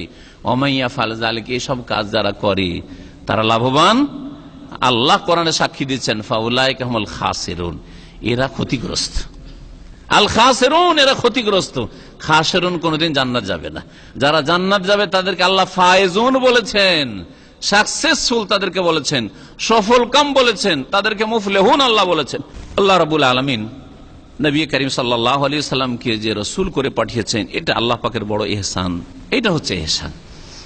তো যারা 12 রবিউল আউয়ালে মিলাদুন্নবী করছেন, এই মিলাদুন্নবী জন্মবার্ষিকী পালন করা চাইতে বেশি গুরুত্বপূর্ণ ছিল। যদি করতেই হইতো তা আল্লাহর যেটা বড় নিয়ামত তার উপর বেশি খুশি হয়ে বেশি বড় উৎসব করা উচিত ছিল, আর তাতে বেশি ছুটি দেওয়া উচিত ছিল। হ্যাঁ, বেশি ছুটি দেওয়া উচিত ছিল। সেটা হচ্ছে যেই দিন নবী সাল্লাল্লাহু আলাইহি সাল্লাম নবী হয়েছেন হেরা পাহাড়ের গুহায়, এইটা কেন ছুটি দিলেন না আপনারা অফিস আদালত? এতে কেন মাদ্রাসা স্কুল কলেজ ছুটি দিলেন না? এতে কেন একটা আর উৎসব করে একটা ঈদ বানালেন না? এতে বানাইতেন। ইরবাজ বিন সারিয়া রাদিয়াল্লাহু তাআলা আনহু থেকে বর্ণিত, তিনি বলছেন, লম্বা একটি হাদিস রয়েছে, নবী করিম সাল্লাল্লাহু আলাইহি সাল্লাম তার একটা অংশ বলছেন, ফাইন্নাহু মাইয়াইশ মিনকুম বাদি, আমার পরে যারাই তোমাদের মধ্য থেকে বেঁচে থাকবে, নবী সাল্লাল্লাহু আলাইহি সাল্লাম বলছেন আমার পরে যারা বেঁচে থাকবে, ফাসায়ারা ইখতিলাফান কাসীরা, নবীর যুগে কোনো দ্বিমত নেই, উম্মত হচ্ছে একটি। আবু বকরের যুগে দুই ভাগ হয়নি উম্মত, ওমর রাদিয়াল্লাহু তাআলা আনহুর যুগে 2 ভাগ হয়নি, ওসমান রাদিয়াল্লাহু তাআলা আনহুর যুগে 2 ভাগ হয়নি। শেষ যুগে একটা বিদ্রোহী দল বিদ্রোহ ঘোষণা করছে, ভাঙন ধরছে। আলী রাদিয়াল্লাহু তাআলার যুগে একটু একটু ভাঙন ধরলো, 3টা দল হইল, একটা খারেজি, আর একটা হচ্ছে রাফেজি শিয়া, আর মাঝখানে আহলে সুন্নাত ওয়াল জামাত, 3 দল হইল। আরো 70টা বাকি। আরো কয়টা বাকি? 70টা বাকি। কারণ নবী সাল্লাল্লাহু আলাইহি ওয়াসাল্লাম কি বলেছেন যে আমার উম্মত, ইহুদিরা 71 হয়েছে, খ্রিস্টানরা 72 হয়েছে, আর আমার উম্মত কয় ভাগে বিভক্ত হবে? ওয়াসাতাফতারিকু উম্মতি আলা 73 ফিরকা, আমার উম্মত 73 দলে বিভক্ত হয়ে যাবে। কুল্লুহুম ফিন্নার, সবগুলি জাহান্নামে যাবে, ইল্লা ওয়াহিদা, একটি দল ছাড়া। একটি দল, যেই দলটি নবী সাল্লাল্লাহু আলাইহি সাল্লাম এবং সাহাবায়ে কেরামদের রাস্তার উপর আছে, যেই রাস্তাকে সূরা ফাতিহা আল্লাহ কি বলেছেন? আস-সিরাতুল মুস্তাকিম বলেছেন। হ্যাঁ, ইহদিনাস সিরাত, সরল পথ, সোজা পথ। যেই রাস্তা সম্পর্কে আল্লাহ অন্য আয়াতে, কয়েকটা আয়াতে ওয়া আন্না হাযা সিরাতি মুস্তাকিম, হে নবী বললেন যে এইটাই হচ্ছে আমার সরল পথ। যেই রাস্তা শুরু হয় কোরআন সুন্নাহ আর ওহী থেকে, এর ওপর দিয়ে চলতে হবে, কোরআন সুন্নাহ অনুযায়ী চলতে হবে, আর সেই রাস্তার শেষ গন্তব্যস্থল হচ্ছে জান্নাত ইনশাআল্লাহ তাআলা। যেই রাস্তার উপর রাসূলুল্লাহ সাল্লাল্লাহু আলাইহি সাল্লাম সাহাবায়ে কেরামকে ছেড়ে গেছেন, যখন একটি উম্মত ছিল, এক উম্মত ছিল, 73 দলে বিভক্ত হবে, সবগুলি জাহান্নামে যাবে, নবী করিম সাল্লাল্লাহু আলাইহি ওয়াসাল্লাম বলেছেন। ওইদিকে এখানে ইঙ্গিত করা হয়েছে আমার পরে যারা বেঁচে থাকবে একটু দীর্ঘ সময়, ফাসায়া ইখতিলাফান কাসীরা, অনেক দ্বিমত দেখতে পাবে।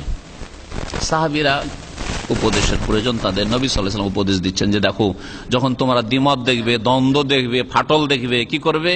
ফালাইকুম বিসুন্নতি ওয়া সুন্নাতিল খুলাফায়ে রাশিদিন আল মাহদিয়িন মিন বাদি, তখন আমার আদর্শকে আঁকড়ে ধরবে, নবীর তরিকাকে ধরবেন। তাহলে প্রত্যেকটিকে কার তরিকা ধরতে হবে? নবীর তরিকা। এই 12 রবিউল আউয়ালে আমরা কিছু করব কি করব না, কার তরিকা খুঁজতে হবে? নবীর তরিকা খুঁজতে হবে না হবে না? নবীর তরিকা পেলে করেন, আমিও করব। তারপরে কার তরিকা দেখতে হবে?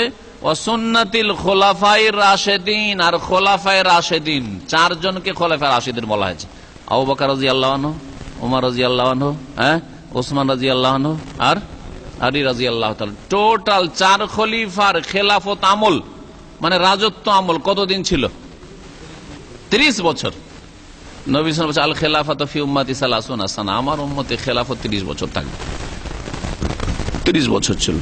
তো নবী সাল্লাল্লাহু আলাইহি সাল্লাম যে ইসলামের উপর ছেড়ে গেছেন এবং 4 খলিফার যে 30 বছর ধরে যেই খাঁটি ইসলামটা ছিল, এই রাস্তাটাকে মজবুত করে তোমরা ধারণ করো। যখন ইখতিলাফ দেখবে, নানা মত দেখবে, সবগুলি বাদ দিয়ে রসুলের তরিকা কি, খলিফা আবু বকরের তরিকা কি, খলিফা ওমরের তরিকা কি, খলিফা উসমানের তরিকা কি, খলিফা আলীর তরিকা কি, এগুলো দেখতে হবে। অন্যরা কে কি করছে ওই সব দেখা দেখি নেই, কে কি বলছে ওই সব শোনাশুনি নেই। আরো বলছেন নবী সাল্লাল্লাহু আলাইহি ওয়াসাল্লাম, আব্দু আলাইহা বিন নাওয়াজিজ, তোমরা মাড়ির দাঁত দিয়ে মজবুত করে ধরো। সামনের দাঁত দিয়ে যদি একটা কিছু ধরে থাকে, কেড়ে নেওয়া সহজ, সহজ না? সহজ নাই।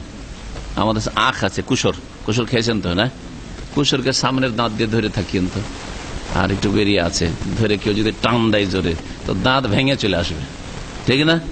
কুসরও যাবে আপনার, কুসরও হারাবেন আর দাঁতও হারাবেন, ঠিক না? কিন্তু মাড়িতে যদি চাপ দিয়ে থাকেন, মাড়ির দাঁত দিয়ে, অত সহজ না যে টেনে নিবে, ঠিক না? অত সহজ না যে টেনে নিবে আপনার, আর অত সহজ না যে মাড়ির দাঁত ভেঙে দিবে। মাড়ির দাঁত ভাঙা অত সহজ নয়, আর আপনার ওই মাড়ির দাঁতের তলা থেকে কোনো কিছু টেনে নেওয়া ওইটাও অত সহজ নয়। নবী করিম সাল্লাল্লাহু আলাইহি ওয়াসাল্লাম তাই বলেছেন যে কোরআন সুন্নাহকে, নবীর তরিকাকে এবং খোলাফায়ে রাশিদিনের তরিকাকে কেমন করে ধরবে? যেমন মাড়ির তলায় চেপে কোনো কিছুকে ধরা, ওই রকম করে ছাড়বে না কোনো মতে। যতই প্রতিকূলতা থাক না কেন, যতই বিরোধী থাক না কেন, যতই শিরক আর বিদআত থাক না কেন, যতই মেজরিটি বাতিলপন্থী থাক না কেন, যারা আপনার বিরোধী তারা সংখ্যাগরিষ্ঠ, ভয় লাগছে, এদের সামনে বাস করব কি করে, চলবো কি করব, তারপর কি করে চলবো, তারপরেও আপনি মাড়ির তলায় মজবুত করে ধরেন আপনি নবী করিম সাল্লাল্লাহু আলাইহি সাল্লামের আদর্শকে এবং খোলাফায়ে রাশিদিনের আদর্শকে। তারপরে আরো বলছেন, ওয়া ইয়াকুম মুহদাসাতিল উমুর, আর সাবধান হয়ে যাও নতুন নতুন কাজ থেকে। নতুন নতুন কাজ বলে দুনিয়ার কাজ বোঝানো হয়নি। দুনিয়ায় আগে বোতলে এরকম পানি ছিল না, আজকাল এই পানি খাবেন না, এটা বলা হচ্ছে কি? হ্যাঁ, না, এটা বলা হয়নি। আজকাল এক শ্রেণীর লোক আমাদের দেশে বলে যে আপনারা মাইক ব্যবহার করছেন, এটা কেন? নামাজে আপনারা সৌদি আরব মাইক ব্যবহার করছে, বিদাত। হ্যাঁ, ওদের মাহফিলে বলছে যে আমরা ওইগুলোতে মাইক ব্যবহার করব না, ঠিক না? তাহলে ওদেরকে বলেন যে আপনারা ট্রেন ব্যবহার করেন না, ট্রেন আসবেন না। নবী সাল্লাল্লাহু আলাইহি ওয়াসাল্লাম কিসের পিঠে এসেছেন? হ্যাঁ, হজে কিসের পিঠে গেছেন? উটের পিঠে, বেশিরভাগ সময় উটের পিঠে চেপেছেন, আর কখনো কখনো গাধার পিঠে চেপেছেন। তাহলে এখন বাংলাদেশে এইসব বিদাতিদের জন্য গাধা অন্য জায়গা থেকে আমদানি করতে হবে, আর না হলে উট আমদানি করে আরব দেশ থেকে নিয়ে যেতে হবে, সুদান থেকে এসব দেশে উট পাওয়া যায়, সব দেশ থেকে উট নিয়ে যেতে হবে, দিয়ে উটের পিঠে চাপাইতে হবে সবকে।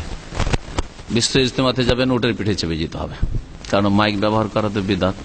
তো ওখানে যাওয়ার জন্য ট্রেন ব্যবহার করা, বাস ব্যবহার করা, কার ব্যবহার করা, হ্যাঁ, প্লেন ব্যবহার করা, ঢাকা এয়ারপোর্টে নামবেন বিদেশ থেকে এসে, ওইটাও বিদাত। বিদাত নয়? তাহলে এগুলো বোঝানো হয়নি, ধোকা দিবেন না, এরা ধোকা দেয়, বোঝা গেছে? নতুন নতুন কাজ থেকে সাবধান, মানে ধর্মের নামে যেই কাজটা নেকির আশায় ধর্ম মনে করে করছো, খুব সহজ ভাষায় বুঝেন, দিন মনে করে, ইসলাম মনে করে করছেন, আর সওয়াবের কাজ মনে করে করছেন। এখন যে এই যে ঈদে মিলাদুন নবী 12 রবিউল আউয়ালে যেটা পালন করছেন, আর বাঙালি জাতি তো আরো 4 কদম আগে, অনেকে বলে 2 কদম আগে বা 1 কদম আগে, আরো 4 কদম আগে। সেটা কি? অন্য অন্য দেশে, বিদাতি দেশগুলিতে মিলাদুন নবী বছরে একবার হয়। মানুষের জন্মটা কয়দিন হয়েছে? হ্যাঁ, কয়দিন হয়েছে বলেন? একদিন। কেউ দুনিয়াতে এমন আছে বলতে পারবে যে আমার জন্ম বছরে 3 দিন হয়েছে? বোঝা গেছে? আছে কেউ পৃথিবীতে? তো নবীর জন্ম যেই মাসে হোক না কেন, একবার না হয়েছে জন্ম, 2 বার 3 বার তো হয়নি, তাই না? তো নবীর জন্ম যদি রবিউল আউয়ালে হইল, তো অন্যান্য বিদাতি দেশগুলিতে এই মিলাদুন নবীর বিদাতটা রবিউল আউয়ালে হয়। কিন্তু বাংলাদেশে যে কোনো সুখ দুঃখে মিলাদ হয়, যে কোনো সুখ দুঃখে কি হয়? সুখ দুঃখ হয় না? কারো মরা মূল্য মিলাদ হয়, কারো ছেলে মেয়ে জন্মিল মিলাদ পড়া হবে, মিলাদ পাঠ হবে। নতুন বাড়ি, এখন বাড়িতে ঢুকবেন, ওখানে মিলাদ পাঠ করে আপনি বাড়িতে ঢুকবেন। হ্যাঁ, আর আপনারা আরো বেশি জানেন, আরো কত কত জায়গায় যে মিলাদ করেন। হ্যাঁ, মাকে বক্সাবার জন্য, বাপকে বক্সাবার জন্য, আর কত রকম যে মিলাদ আছে। রোগ হয়েছে, বালা মুসিবত হয়েছে, মিলাদ করো, তাহলে বালা মুসিবত দূর হয়ে যাবে। তো মিলাদ মানে জন্ম তারিখ, তো জন্ম তো বছরে একদিন, ও রবিউল আউয়ালে। তো আপনার মহরমে কি করে আপনার বাড়িতে মিলাদ পাঠ হচ্ছে, আর আপনার রজবে কি করে হচ্ছে, আর শাবানে কি করে হচ্ছে, আজিল হজে বা কি করে হচ্ছে? এই জন্য বললাম যে বাঙালি জাতি এরা সাদাসিধা জাতি, এরা আলেম ওলামাকে ভালোবাসে, মুরব্বীদেরকে ভালোবাসে, কথা বুঝতে পারছেন, পীর হুজুরদেরকে ভালোবাসে, আর এরা ধোঁকা দিয়ে ওদের পকেট ভর্তি করেছে। এরা আল্লাহকেও ভালোবাসে, রসুলকেও ভালোবাসে, মহাব্বত করে খুব বেশি, কিন্তু মহাব্বত করতে জানে না। মহাব্বত করতে হবে আল্লাহর সাথে, রসুলের সাথে, এবং আল্লাহর ইবাদত বন্দেগীর তরিকায়, রসুলের তরিকায় যারা আছে তাদের সাথে। কিন্তু যারাই ওই বেশভূষা নিয়ে এসেছে আর ইসলামের না যা কিছু বলেছে ইসলামের নামে সব কিছুতে ঠিক না বে ঠিক বলছে, ঠিক দিল একেবারে, তাই না? এক মারদুদ শয়তান বলছে যে পীরের মুরিদ হইতে এসছে, তো বলছে প্রথম কাজ হচ্ছে তোমার আজকে এশার নামাজ পড়া বারণ, নিষেধ, এশার নামাজ পড়বে না, তাহলে আমার মুরিদ হইতে পারবে, বুঝা গেছে? তারপরে জিজ্ঞেস করছে শ্রোতাদেরকে, শ্রোতারাও যে আবোলা, আমাদের আঞ্চলিক ভাষা বলে আবোলা, মানে অবুঝ, যেমন কোনো কিছু বলতে পারে না। হ্যাঁ, তো মানুষ বলতে পেরেও একটা কথা, হক কথা বলতে পারছেন না। তারপর জিজ্ঞেস করছে যে আপনারা ভাববেন যে নামাজ ছাড়তে বললো তো অন্যায় করলো না, ঠিক না বে ঠিক? বলছে হ্যাঁ ঠিক। আউযুবিল্লাহ, আল্লাহ 5 ফরজ করলেন আর এক ফরজকে গায়েব করে দিল মুরিদ হওয়ার জন্য। তাহলে যদি এক ফরজকে, মেরাজের এক ফরজকে গায়েব করে দেয়, তাহলে সে কত বড় আল্লাহর দুশ্মন, রসুলের দুশ্মন, যে 5 ওয়াক্ত নামাজের 1 ওয়াক্ত নামাজ পড়া যাবে না। তাহলে যার মুরিদ হওয়ার জন্য শর্ত হচ্ছে নামাজ ছাড়া, কুফরি করা, তাহলে কিসের মুরিদ? কত বড় শয়তান সে, চিন্তা করেন তাহলে। আর তারপরে শ্রোতা, আমাদের সাথে লোকজনের অভাব নেই, আর শ্রোতা ওই করে চিৎকার করছে। অবুঝ জাতি, পীর হুজুর থেকে ভালোবেসেছে, আর এরা ধোঁকা দিয়ে টাকা টেনেছে। শুধু কেমন করে টাকা টানা যায়, কেমন করে ইনকাম করা যায়, ধর্ম ব্যবসা করে শুধু টাকা টেনেছে। মিলাদের মাধ্যমে, মিলাদ বছরে একটা করে তো পেট ভরে না মোল্লা হুজুরদের। সুতরাং যখন তখন মিলাদ, আপনার বাড়ি বালা মুসিবত হয়েছে, একটু মিলাদ পড়ান আপনার বাড়িতে, বালা মুসিবত দূর হয়ে যাবে। নতুন বাড়ি দিয়েছেন, এমনি ঢুকে যাবেন, জিন শয়তানে ক্ষতি করবে, একটা মিলাদ পড়ান। জি, আপনার মা মারা গেছে, একটা মিলাদ পড়ান, বকশান। জি, এই করে করে করে করে শুধু ইনকাম করা। তাবিজ ব্যবসা, মাজার ব্যবসা, পীর মুরিদের ব্যবসা, নজর নিয়াজের ব্যবসার শেষ নেই। ধর্ম ব্যবসার চাইতে ফলপ্রসূ, বেনিফিটেড ব্যবসা আর বাংলাদেশ আর কিছু নেই। দুনিয়ার সব ব্যবসার জন্য লাইসেন্স লাগে, আর কত ঘুষ দিতে হয়। কিন্তু মাজার ব্যবসা, তাবিজ ব্যবসা, মিলাদ ব্যবসা, এইসব ব্যবসার জন্য কোনো কিছু লাইসেন্স লাগে না সরকারের কাছে। সরকারও বলছে তোমরা তোমাদের কাজ করো, লাকুম দীনুকুম ওয়ালিয়া দিন, আমাদের কাজ আমাদের করতে দাও, ঠিক না? হ্যাঁ, আমরা আমাদের কাজ করছি, কিছু বলিও না, আমাদের স্বার্থে তোমরা আঘাত দিতে আসিও না, আর তোমরা তোমাদের কাজ করো, কার কাছ থেকে কত লুটতে পারো তোমরা তোমাদের লুটো, আমরা আমাদের কাজ করি, ঠিক না? জি হ্যাঁ, চলতে আছে। ফাইন্না খায়রুল হাদিস কিতাবুল্লাহ ওয়া খায়রুল হাদি হাদি মুহাম্মদ সাল্লাল্লাহু আলাইহি ওয়াসাল্লাম ওয়া শাররুল উমুরি মুহদাসাতুহা ওয়া শাররুল উমুরি মুহদাসাতুহা। আমি লম্বা খুতবা তরজমা করে সময় নষ্ট করব না বা পার করব না, নষ্ট নয়, দিনের কথা, এটাও জরুরি কি জানা অর্থ। কিন্তু কথা হচ্ছে যে এই সময় আমাদের আসল বিষয়বস্তুটাকে শেষ করতে হবে। আল্লাহ পাক রাসূল সাল্লাল্লাহু আলাইহি ওয়াসাল্লাম বলছেন, এই খুতবা প্রত্যেক খুতবাতে, বিয়ের খুতবাই হোক, আর তার আলোচনার খুতবা হোক, আর জুমার খুতবা হোক, আর ঈদের খুতবা হোক, তিনি পাঠ করতেন। কি বলতেন? ওয়াশাররাল উমুরি মুহদাসাতুহা, আর সবচেয়ে নিকৃষ্ট কাজ হচ্ছে মুহদাসাতুহা, মানে খারাপ কাজগুলি, মানে ধর্মের নামে খারাপ কাজগুলি। ওয়াশাররাল উমুরি, সবচেয়ে নিকৃষ্ট কাজ হচ্ছে, খারাপ কাজ হচ্ছে মুহদাসাতুহা, ধর্মের নামে নতুন কাজগুলি, মুহদাসাত, নতুন কাজগুলি। আর ওয়াকুল্লা মুহদাসাতিন বিদআহ, ধর্মের নামে প্রত্যেক নতুন কাজ হলে ওর নাম কি? নতুন কাজ ধর্মের নামে হইল নাম কি? বেদাত। নবী সাল্লাল্লাহু আলাইহি সাল্লামের জামানায় ঈদুল ফিতর ছিল, ঈদুল আজহা সুন্নত না বেদাত? সুন্নত, ঠিক না? সুন্নত। আর সুন্নতের বিপরীত নবী সাল্লাল্লাহু আলাইহি ওয়াসাল্লামের জামানায় যেটা ছিল না, সেটা যদি পরে হয় তাহলে ওর নাম। এখন কেউ যদি ঈদে মিলাদুন নবী বলে, তো 3 নম্বর ঈদ এটা হইল না? তাহলে এটা সুন্নত না বেদাত? আপনি বিচার করেন। যেটা নবীর যুগে ছিল ওটা সুন্নত, আর নবীর যুগে ছিল না, নতুন হয়েছে পরে, খোলাফা রাশেদিনের পরে ওর নাম হচ্ছে কি? বিদআহ। তারপরে নবী সাল্লাল্লাহু আলাইহি ওয়াসাল্লাম বলছেন কুল্লু, প্রত্যেক নতুন কাজ হচ্ছে বিদআত, তাই না? নবী বলছেন প্রত্যেক। আর আমাদের সে এক শ্রেণীর হুজুরা তাদের বেদাত গুলি চালু রাখার জন্য কি বলে, যে বেদাত হচ্ছে দুই রকম, বেদাতে হাসানা আর বেদাতে সাইয়্যা। ভালো বিদাত আছে, ভালো বিদাত। ভালো বিদাত কোনগুলির মাপকাঠি কি? বাংলাদেশে যেগুলো চলছে, আমরা যেগুলো করছি ওগুলো ভালো, বুঝা গেছে। আর যেগুলো ওরা করে না সেগুলি হচ্ছে কি? মন্দ। মন্দ না মন্দ নয়? এখন নিয়ত কেমন করে পড়েন? নাওয়াই তো একটু কেউ নিয়ত পড়ে শোনান তো, কে পড়তে পারবেন আরবিতে? কারণ বাঙালি তো আরবিতে পড়ে। যদি ইন্ডিয়ান পাকিস্তানি উর্দু ভাষীরা হয়তো তাহলে উর্দুতে একটু সুবিধা। আন ওসাল্লিয়া লিল্লাহি তাআলা আরবা রাকাতিন সালাত আয-যুহরে, আমি পুরা করে দিচ্ছি। হ্যাঁ হ্যাঁ, ফারিজাতান লিল্লাহি, একটু জোহর আসে একটা বললি হলো। হ্যাঁ না থামেন, ফারিজাতান লিল্লাহ।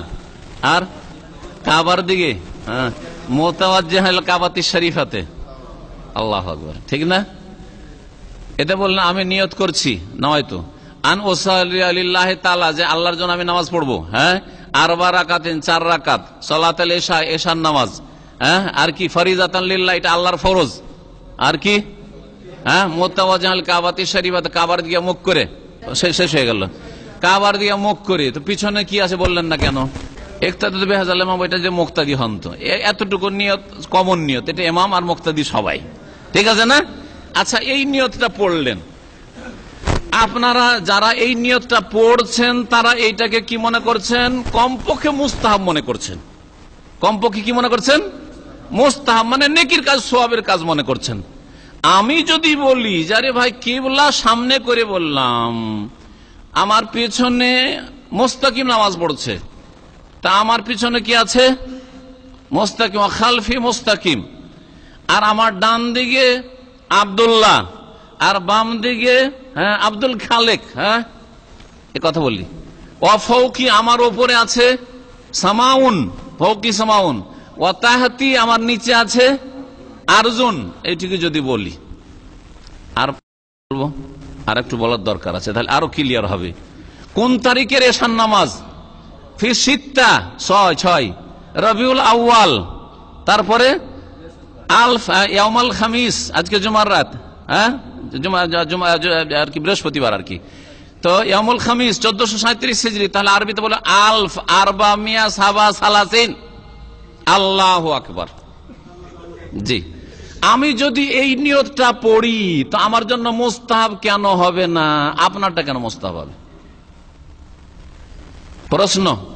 যদি বলেন যে না আপনারটা নাই, আপনি বাড়িয়ে বলছেন আমাদেরটা আছে, বলবেন তো, এটাই বলবেন তো? তো তাদেরকে বলবো যে কোন হাদিসের কিতাবে আপনাদেরটা আছে ওইটা দেখান, তখন আমারটাও দেখাবো। জি, কথা বোঝা গেছে? হ্যাঁ, তওবা করেন, তওবা করেন, কোন নামাজ কবুল হবে না। নামাজ যদি এইসব বিদাত দিয়ে শুরু হয় তো কবুল হবে না।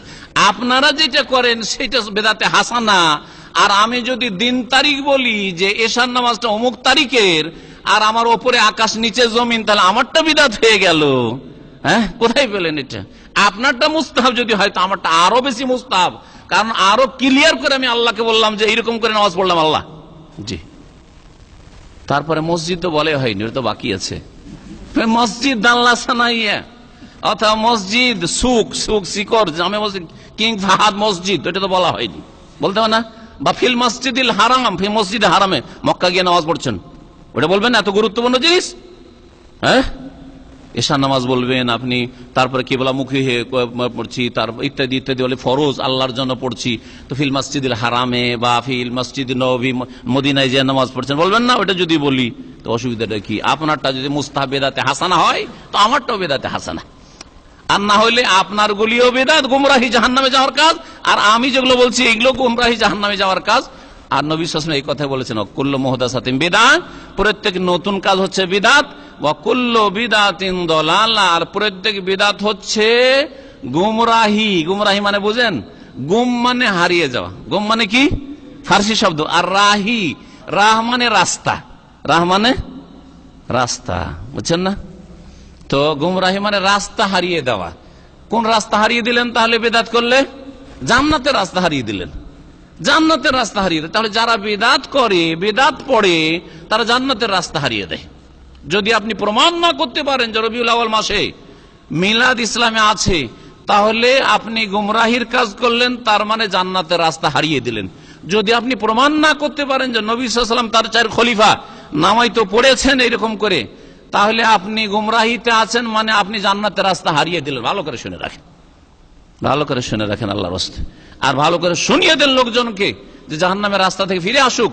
রাস্তা হারিয়ে গেছে, যাব মক্কা আর রাস্তা ধরেছি এইদিকে খাবজি রোড ওইদিকে, তাহলে খাবজি দিয়ে কুয়েত ঢুকে পড়বো, আর না হলে ওইদিকে হাফরুল বাতেন দিয়ে আর একটু যদি লেফটে নিই তাহলে চলে যাব একবারে জর্ডন, আর জর্ডন থেকে আর কোথায় কোথায় চলে যাব, কিন্তু মক্কা কোনোদিন ফিরতে পারবো না যতক্ষণ পর্যন্ত ইউ টার্ন করে না ফিরবো, ঠিক না?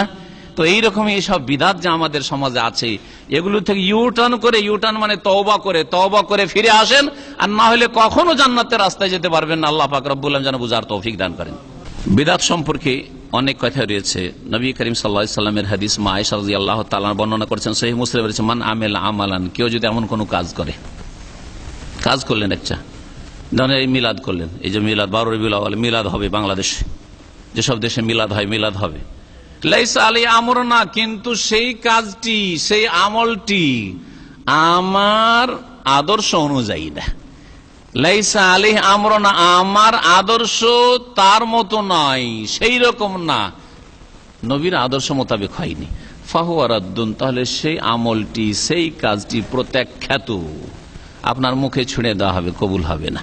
তাহলে যে কোন আমলের ক্ষেত্রে যদি প্রমাণ না করতে পারেন যে রাসূলুল্লাহ সাল্লাল্লাহু আলাইহি ওয়াসাল্লাম করেছেন, তার 4 খলিফা করেছেন, তাহলে সেটা প্রত্যাখ্যাত, কবুল হবে না। ভালো করে মনে রাখবেন। সময় লম্বা হয়ে গেছে, এখন আসি মিলাদ সম্পর্কে আলোচনা করতে গিয়ে। কোনো কাজ দেখতে ভালো লাগলে ভালো হয় না। অনেকে মনে করে কাজটা কোন মন্দ কাজ করলো, কবিরা গুনাহ করেছি, ভাবে যে এটা তো আর জেনা ব্যভিচার হইল না, এটা তো মদের মতো হইল না, এটা তো আর মিথ্যা বলা হইল না, এটা তো আর ওই যেগুলো সামাজিক পাপ, এটা চুরি করা হইল না, এটা বেঈমানি করা হইল না, এটা ডাকাতি করা হইল না।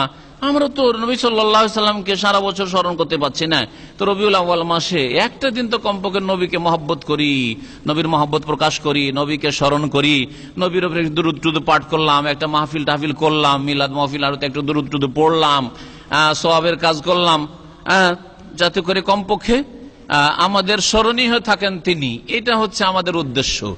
নিয়ত ভালো থাকলেই জান্নাত পাওয়া যাবে না, তার সাথে রাস্তাটা ভালো হইতে হবে। বলেন, নিয়ত শুধু ভালো থাকলে জান্নাত পাওয়া যায় না, নেকি পাওয়া যায় না, বরং রাস্তাটা কি হইতে হবে?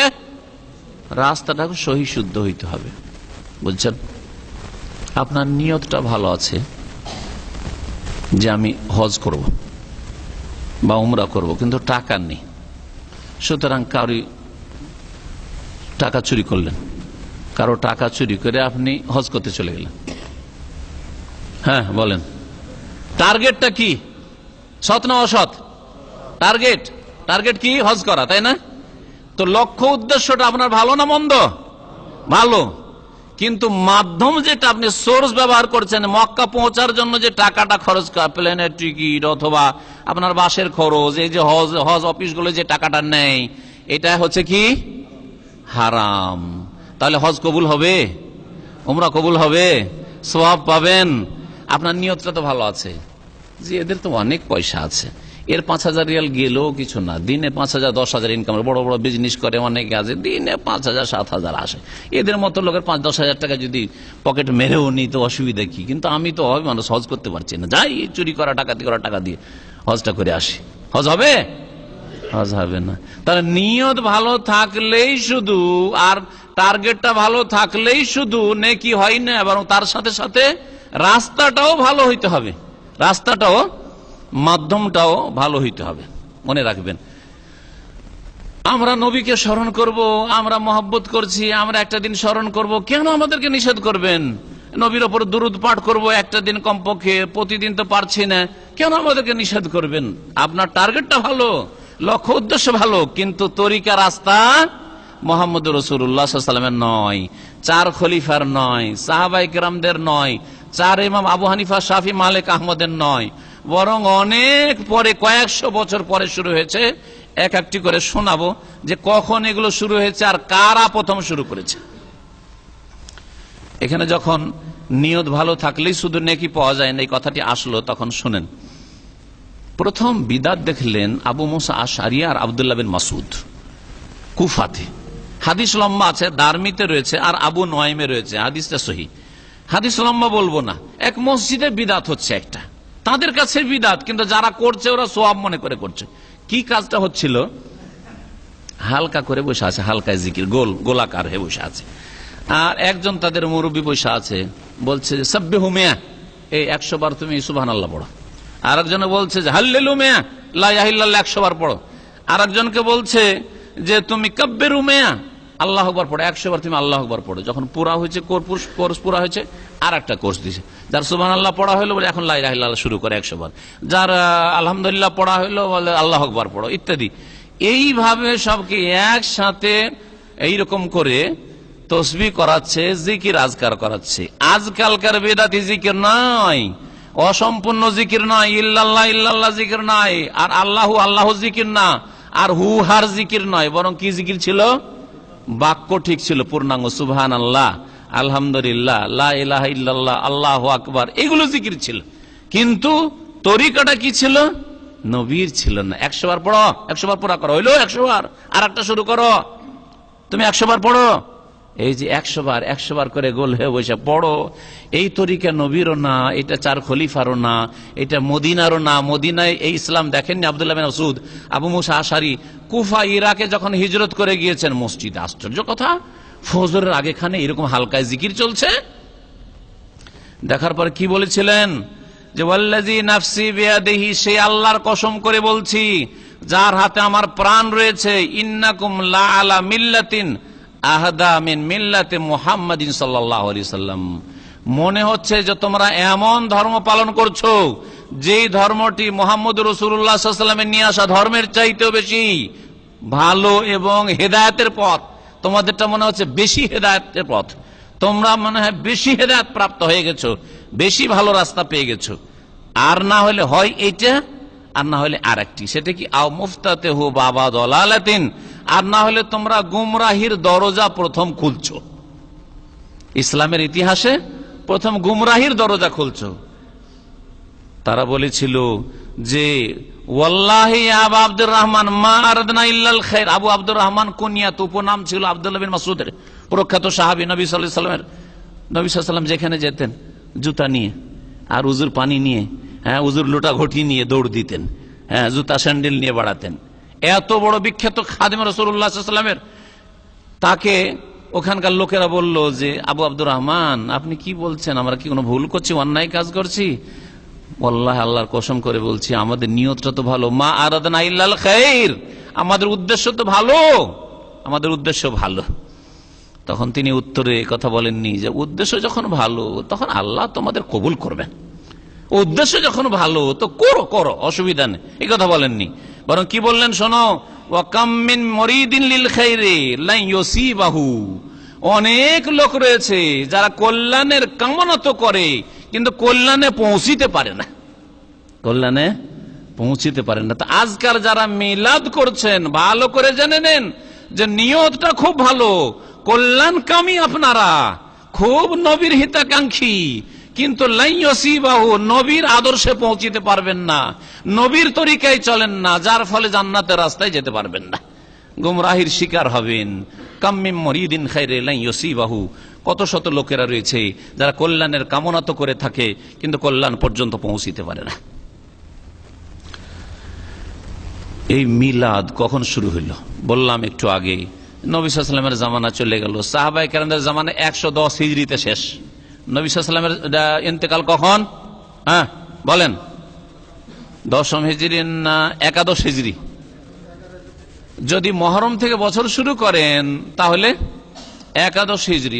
10ম হিজরিতে জিলহজ মাসে তো হজ করলেন, তাহলে জিলহজ তো 10ম হিজরি শেষ হয়ে গেল, তাই না? মহরম, সফর, তারপরে নবী সাল্লাল্লাহু আলাইহি ওয়াসাল্লামের ইন্তেকাল কখন হয়েছে? কোন মাসে? রবিউল আউয়ালে। রবিউল আউয়াল মাসের 12 তারিখে নবী সাল্লাল্লাহু আলাইহি ওয়াসাল্লামের ইন্তেকাল হয়েছে। দেখেন, একজন মানুষ যখন বিখ্যাত হয়ে যান, নবী ছাড়াও কেউ যদি ওইরকম মানে খ্যাতি লাভ করে, তাহলে তার মৃত্যুর দিনটা সবাই মনে রাখতে পারে, দেশবাসীরা যারা চেনে। পারে না? কিন্তু জন্মের দিনটা, যখন জন্মে তখন হয়তো এমন পরিবারে জন্মেছে যে বাপ মা শিক্ষিত ছিল না, সুতরাং দিন তারিখটা লিখেও রাখেনি আর মনেও থাকেনি, সুতরাং জন্ম তারিখ জানেই না।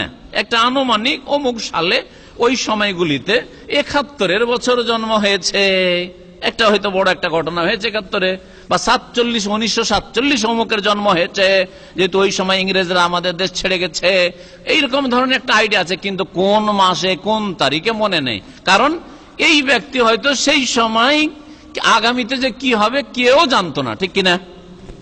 তো নবী করিম সাল্লাল্লাহু আলাইহি সাল্লামের মৃত্যু তারিখে কোনো দ্বিমত নাই যে তার ইন্তেকাল হয়েছে রবিউল আউয়াল মাসের 12 তারিখে। জন্মের সময় মক্কার লোকেরা জানতো না যে যিনি জন্ম নিলেন তিনি কি হবেন, কেউ জানতো না। আর শিক্ষা দীক্ষাও ছিল না, সুতরাং ওইভাবে লিখাও ছিল না, এই জন্য কেউ মনে রাখেনি ওই বিষয়টি, জন্মের তারিখ কেউ মনে রাখেনি, যার ফলে ইখতিলাফ হয়েছে। কেউ বলছে রবিউল আউয়াল, কেউ বলছে রমজান, কেউ বলছে অন্য মাসে, কেউ বলছে অন্য তারিখে, ইত্যাদি ইত্যাদি। নবী সাল্লাল্লাহু আলাইহি ওয়াসাল্লাম শুধু এতটুকু বলেছেন, তারিখ বলেন নাই, মাসও বলেননি, বার বলেছেন। কি বারে জন্ম নবী সাল্লাল্লাহু আলাইহি ওয়াসাল্লামের? সোমবারে। নবী সাল্লাল্লাহু আলাইহি ওয়াসাল্লাম সোমবারে রোজা রাখছেন, সোমবারে রোজা রাখতেন নবী সাল্লাল্লাহু আলাইহি ওয়াসাল্লাম। সাহাবীরা জিজ্ঞেস, ইয়া রাসূলুল্লাহ, আপনি সোমবারে কেন রোজা রাখছেন? সহিহ মুসলিমে হাদিস রয়েছে, যাকা ইয়াউমুন ওয়ালিদতু ফীহি, এই এমন একটা দিন, সোমবারের দিন, যেই দিনটায় আমি জন্ম নিয়েছি, আমার জন্ম হয়েছে, সুতরাং আমার জন্মদিনটায় আমি কি করতে চাই? রোজা রাখতে চাই। তাহলে সোমবারে নবী করিম সাল্লাল্লাহু আলাইহি ওয়াসাল্লাম কি করতেন? রোজা রাখতেন। যদি আপনি নবীকে সত্যি মহব্বত করেন আর নবীর তরিকায় চলতে চান, তো নবী কি করেছেন?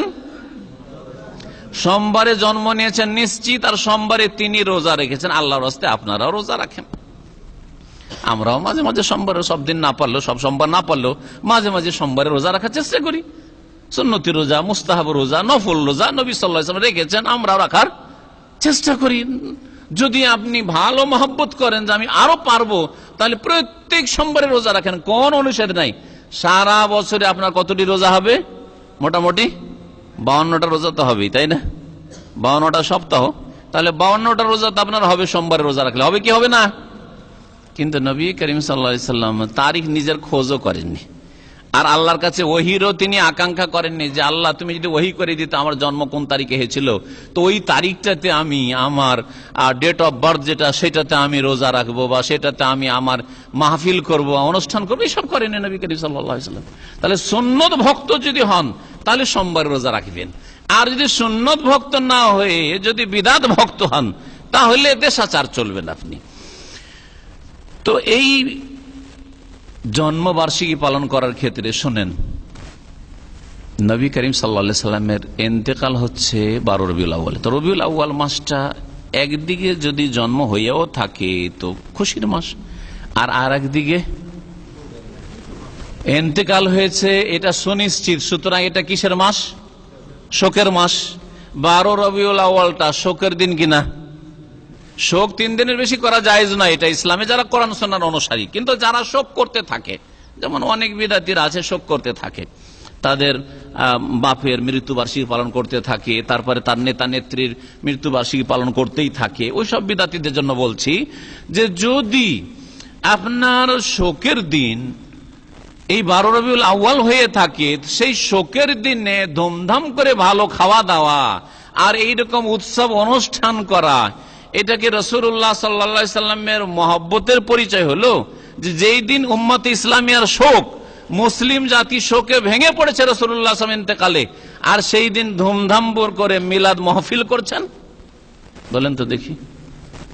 তারপর নবী সাল্লাল্লাহু আলাইহি সাল্লামের জন্মবার্ষিকী পালন করছে, মৃত্যুবার্ষিকী কেন পালন করেন না?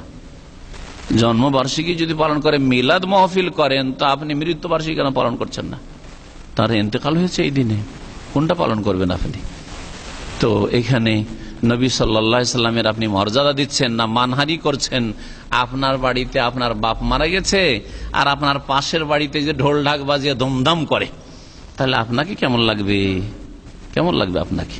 তো যারা রাসূলুল্লাহ সাল্লাল্লাহু আলাইহি ওয়াসাল্লামের সাথে ভালোবাসা রাখেন, তাদেরকে কত কষ্ট লাগবে যদি এই দিনে ধুমধাম করেন যেই দিনে 12 রবিউল আউয়ালে রাসূলুল্লাহ সাল্লাল্লাহু আলাইহি সাল্লামের ইন্তেকাল হয়েছে। সুতরাং ইসলামে খোলাসা কথা শোনেন যে ইসলামে শোক দিবস পালন করাও নেই, সেটাও বর্জিত। আর ইসলামে জন্মবার্ষিকী পালন করা নেই, বিবাহ বার্ষিকী পালন করাও নেই, কোনো দিবস পালন করা নেই। সুতরাং এ সমস্ত হচ্ছে বিদাত। এই বিদাতগুলি কখন শুরু হলো? 4th শতাব্দীতে মিশরে একদল শাসক গোষ্ঠী হয়েছিল যারা প্রকৃত ইহুদি।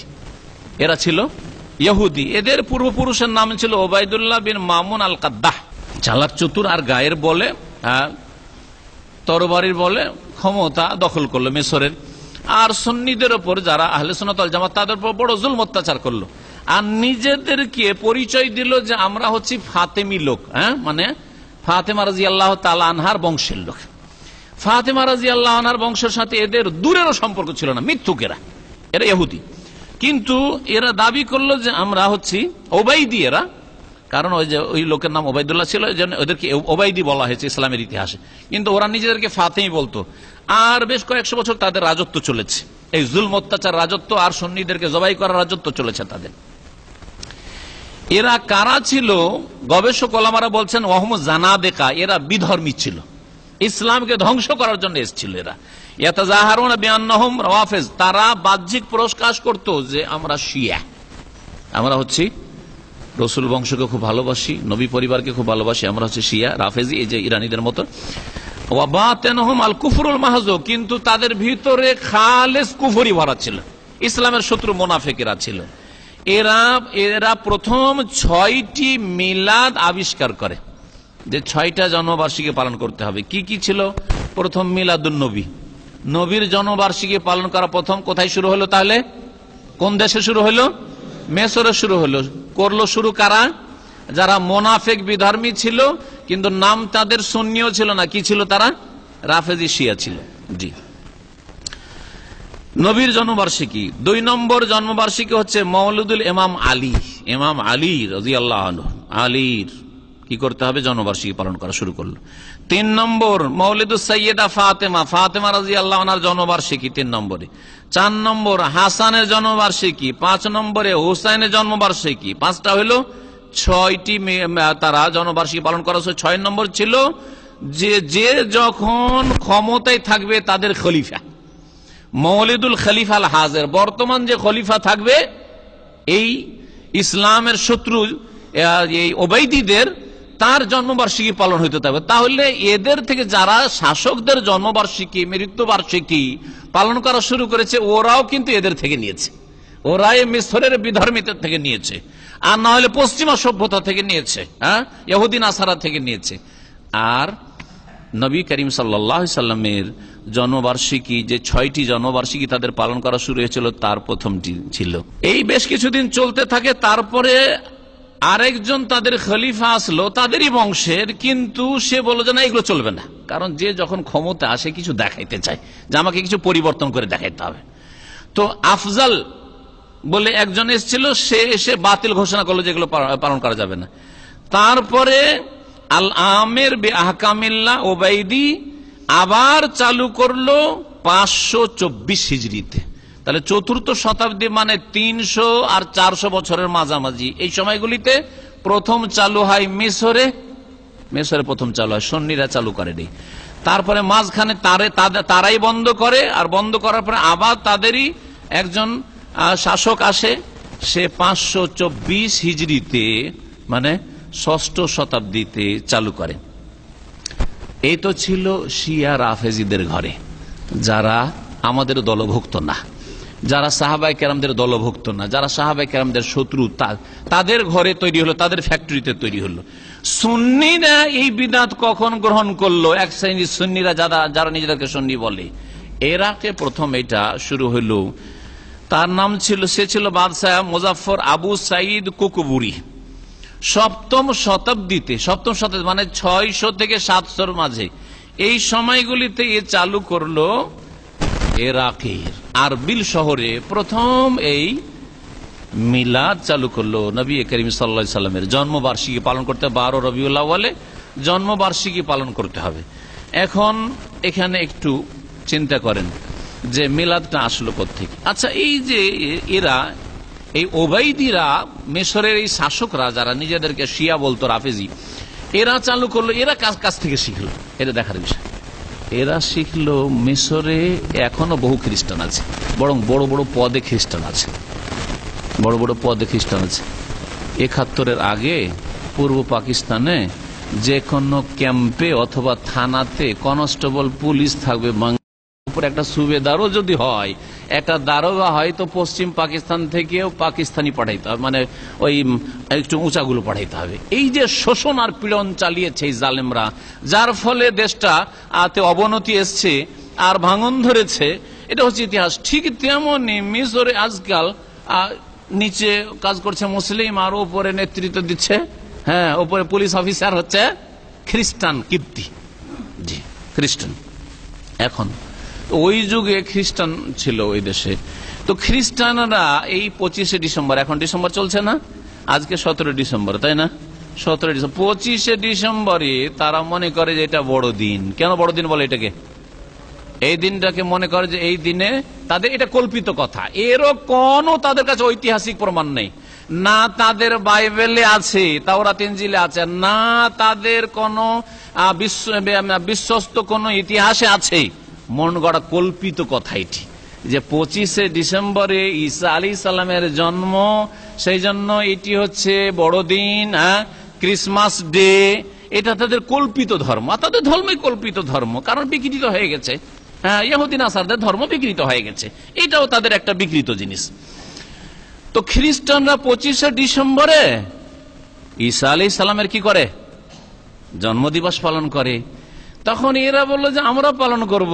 হ্যাঁ, এই গোমরাগুলো, এই রাফেজিরা, মিশরের যে ওবাইদিরা, এই শাসকরা বলে আমরা পালন করব, মুহাম্মদ রাসূলুল্লাহ পালন করবো 12 রবিউল আউয়ালে। তাহলে শিখলো কার কাছ থেকে? খ্রিস্টানদের থেকে শিখলো। কারা শিখলো?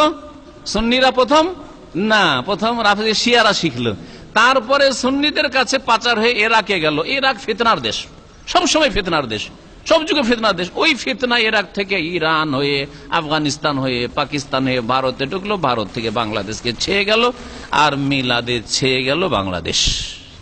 জি, মিলাদ একটা income of swords, source of income হয়ে গেছে, ইনকামের একটা সোর্স হয়ে গেছে। এই ছিল মিলাদের ইতিহাস।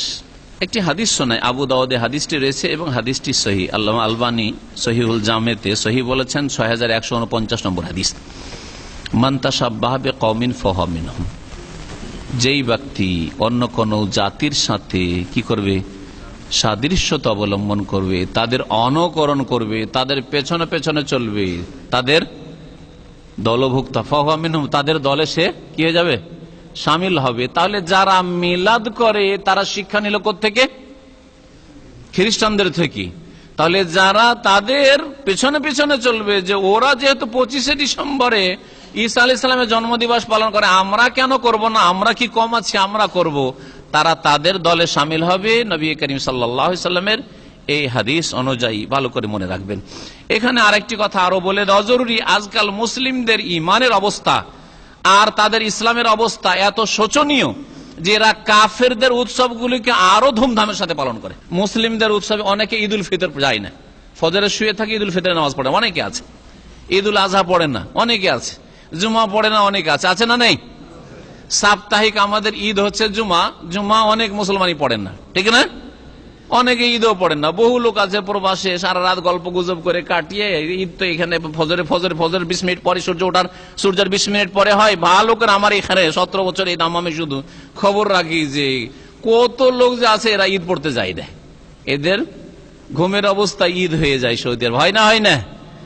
কিন্তু নিউ ইয়ার, নতুন বছর, জানুয়ারি, নিউ ইয়ারের শুভেচ্ছা, নতুন বছরের শুভেচ্ছা। বৈশাখ মাস যখন বাংলা শুরু হইল, কি বলে এটাকে, নববর্ষের শুভেচ্ছা। এই যে ইহুদি নাসারারা যা শিখিয়েছে, এগুলো উৎসব একবার ধুমধামের সাথে পালন করে। জানুয়ারি শুরু হইলে ধুমধামের সাথে শুভেচ্ছা, ফেসবুকে শুভেচ্ছা, আর হোয়াটসঅ্যাপে শুভেচ্ছা, আর মেসেজের শুভেচ্ছা, আর তারপরে দেখা সাক্ষাৎ হলে গুড নিউ ইয়ার, বা আরো কিছু যারা বলে শুভ নববর্ষ। ইহুদি নাসারা হিন্দুদের সভ্যতা তাদেরকে ভালো লাগে, তাদের উৎসব ভালো লাগে, কিন্তু তাদের দিনে ইসলাম পালন করা কষ্ট লাগে। কারণ দিন ইসলাম পালন করলে যে জান্নাত চলে যাবে, আর কাফের দুর্গে পালন করলে যে জাহান্নামে যাবে, সেজন্য শয়তান সেগুলিকে সাজিয়ে সাজিয়ে পেশ করে। হ্যাঁ, হুফাতিন নারো বিশাহাওয়াত, জাহান্নামকে ঘেরে রাখা হয়েছে আমোদ ফুর্তির জিনিস দিয়ে, যেগুলিতে মজা লাগে। যত মজা লাগা কাজ আছে ওই কাজগুলি করেন, জাহান্নাম যাওয়া সহজ। আর যত কষ্টের কাজ আছে কষ্টের কাজ করেন, তাহলে জান্নাত যাওয়া সহজ হবে। হুফাতিল জান্নাত বিল বাকারি, নবী করিম সাল্লাল্লাহু আলাইহি ওয়াসাল্লাম বলেছেন জান্নাতকে কষ্টদায়ক জিনিসগুলি দিয়ে ঘিরে দেওয়া হয়েছে, আর জাহান্নামকে আমোদ ফুর্তির জিনিস আর মনোরঞ্জন জিনিস দিয়ে ঢেকে দেওয়া হয়েছে, ঘিরে দেওয়া হয়েছে। সুতরাং এগুলো করতে মজা লাগে, এগুলো করতে মজা লাগে। এই কয়েকদিন পরে দেখবেন জন্মে মুসলিম কিন্তু খ্রিস্টান পাশে একই কোম্পানিতে অথবা একই ভিলাতে থাকে বা একই জায়গায় থাকেন, দেখা সাক্ষাৎ আছে, পরিচয় আছে, সেজন্য কি বলবে? হ্যাঁ, ক্রিসমাসে তাদেরকে অভিনন্দন জানাবে, হ্যাঁ, তাদের অনুষ্ঠানে শরিক হবে, তাদের খাওয়া দাওয়া খাবে, তাদের সাথে আমোদ ফুর্তি করবে, আছি তোমাদের সাথে। আউযুবিল্লাহ, মান তাশাব্বাহা বিকওমিন ফাহুয়া মিনহুম। এই দুই বিদআত জমা হয়েছে এই মাসে। এই ডিসেম্বর এক বিদাত হচ্ছে মিলাদুন নবীর বিদাত, নবী সাল্লাল্লাহু আলাইহি ওয়াসাল্লামের তরিকা নয়। হ্যাঁ, ইসলামের শত্রুরা পাচার করেছে। হ্যাঁ, সেই ঘরের শত্রু, যেমন ঘরের শত্রু হচ্ছে যে মিশরের যে শাসকরা করেছে, এরা হচ্ছে ঘরের শত্রু, আর বাইরের শত্রু হচ্ছে খ্রিস্টান। এদের থেকে এই মিলাদুন নবী এসেছে, ওদের কাছ থেকে এই ধ্যান ধারণাটা এসেছে। আর আরেক বিদাত হচ্ছে খ্রিস্টানদের বিদাত, মুসলিমরা পালন করে ক্রিসমাস ডে নিজে পালন করা, অথবা যারা পালন করে আশেপাশে ফিলিপাইনে আছে, অন্যান্য নন মুসলিম আছে, তাদেরকে অভিনন্দন জানানো। এই ক্রিসমাসে হারাম আপনার জন্য, বরং এতে ঈমান ভঙ্গ হয়ে যাওয়ার আশঙ্কা আছে। ঈমান ভঙ্গ হয়ে যাওয়ার আশঙ্কা কেন আছে ভালো করে শুনেন। শেখুল ইসলাম ইবনে তাইমিয়া রাহমাতুল্লাহ আলাইহি বলছেন যে যখন আপনি কারো কুফরি ধর্মের ওপর অভিনন্দন জানালেন, তাকে বললেন যে এটা, তাকে শুভেচ্ছা জানালেন, তাকে একটা ওয়েলকাম করলেন, তার মানে তার এই কাজটিকে আপনি সমর্থন করলেন। কি করলেন? সমর্থন করলেন। আর সেটা হচ্ছে হক না বাতিল? হক না বাতিল?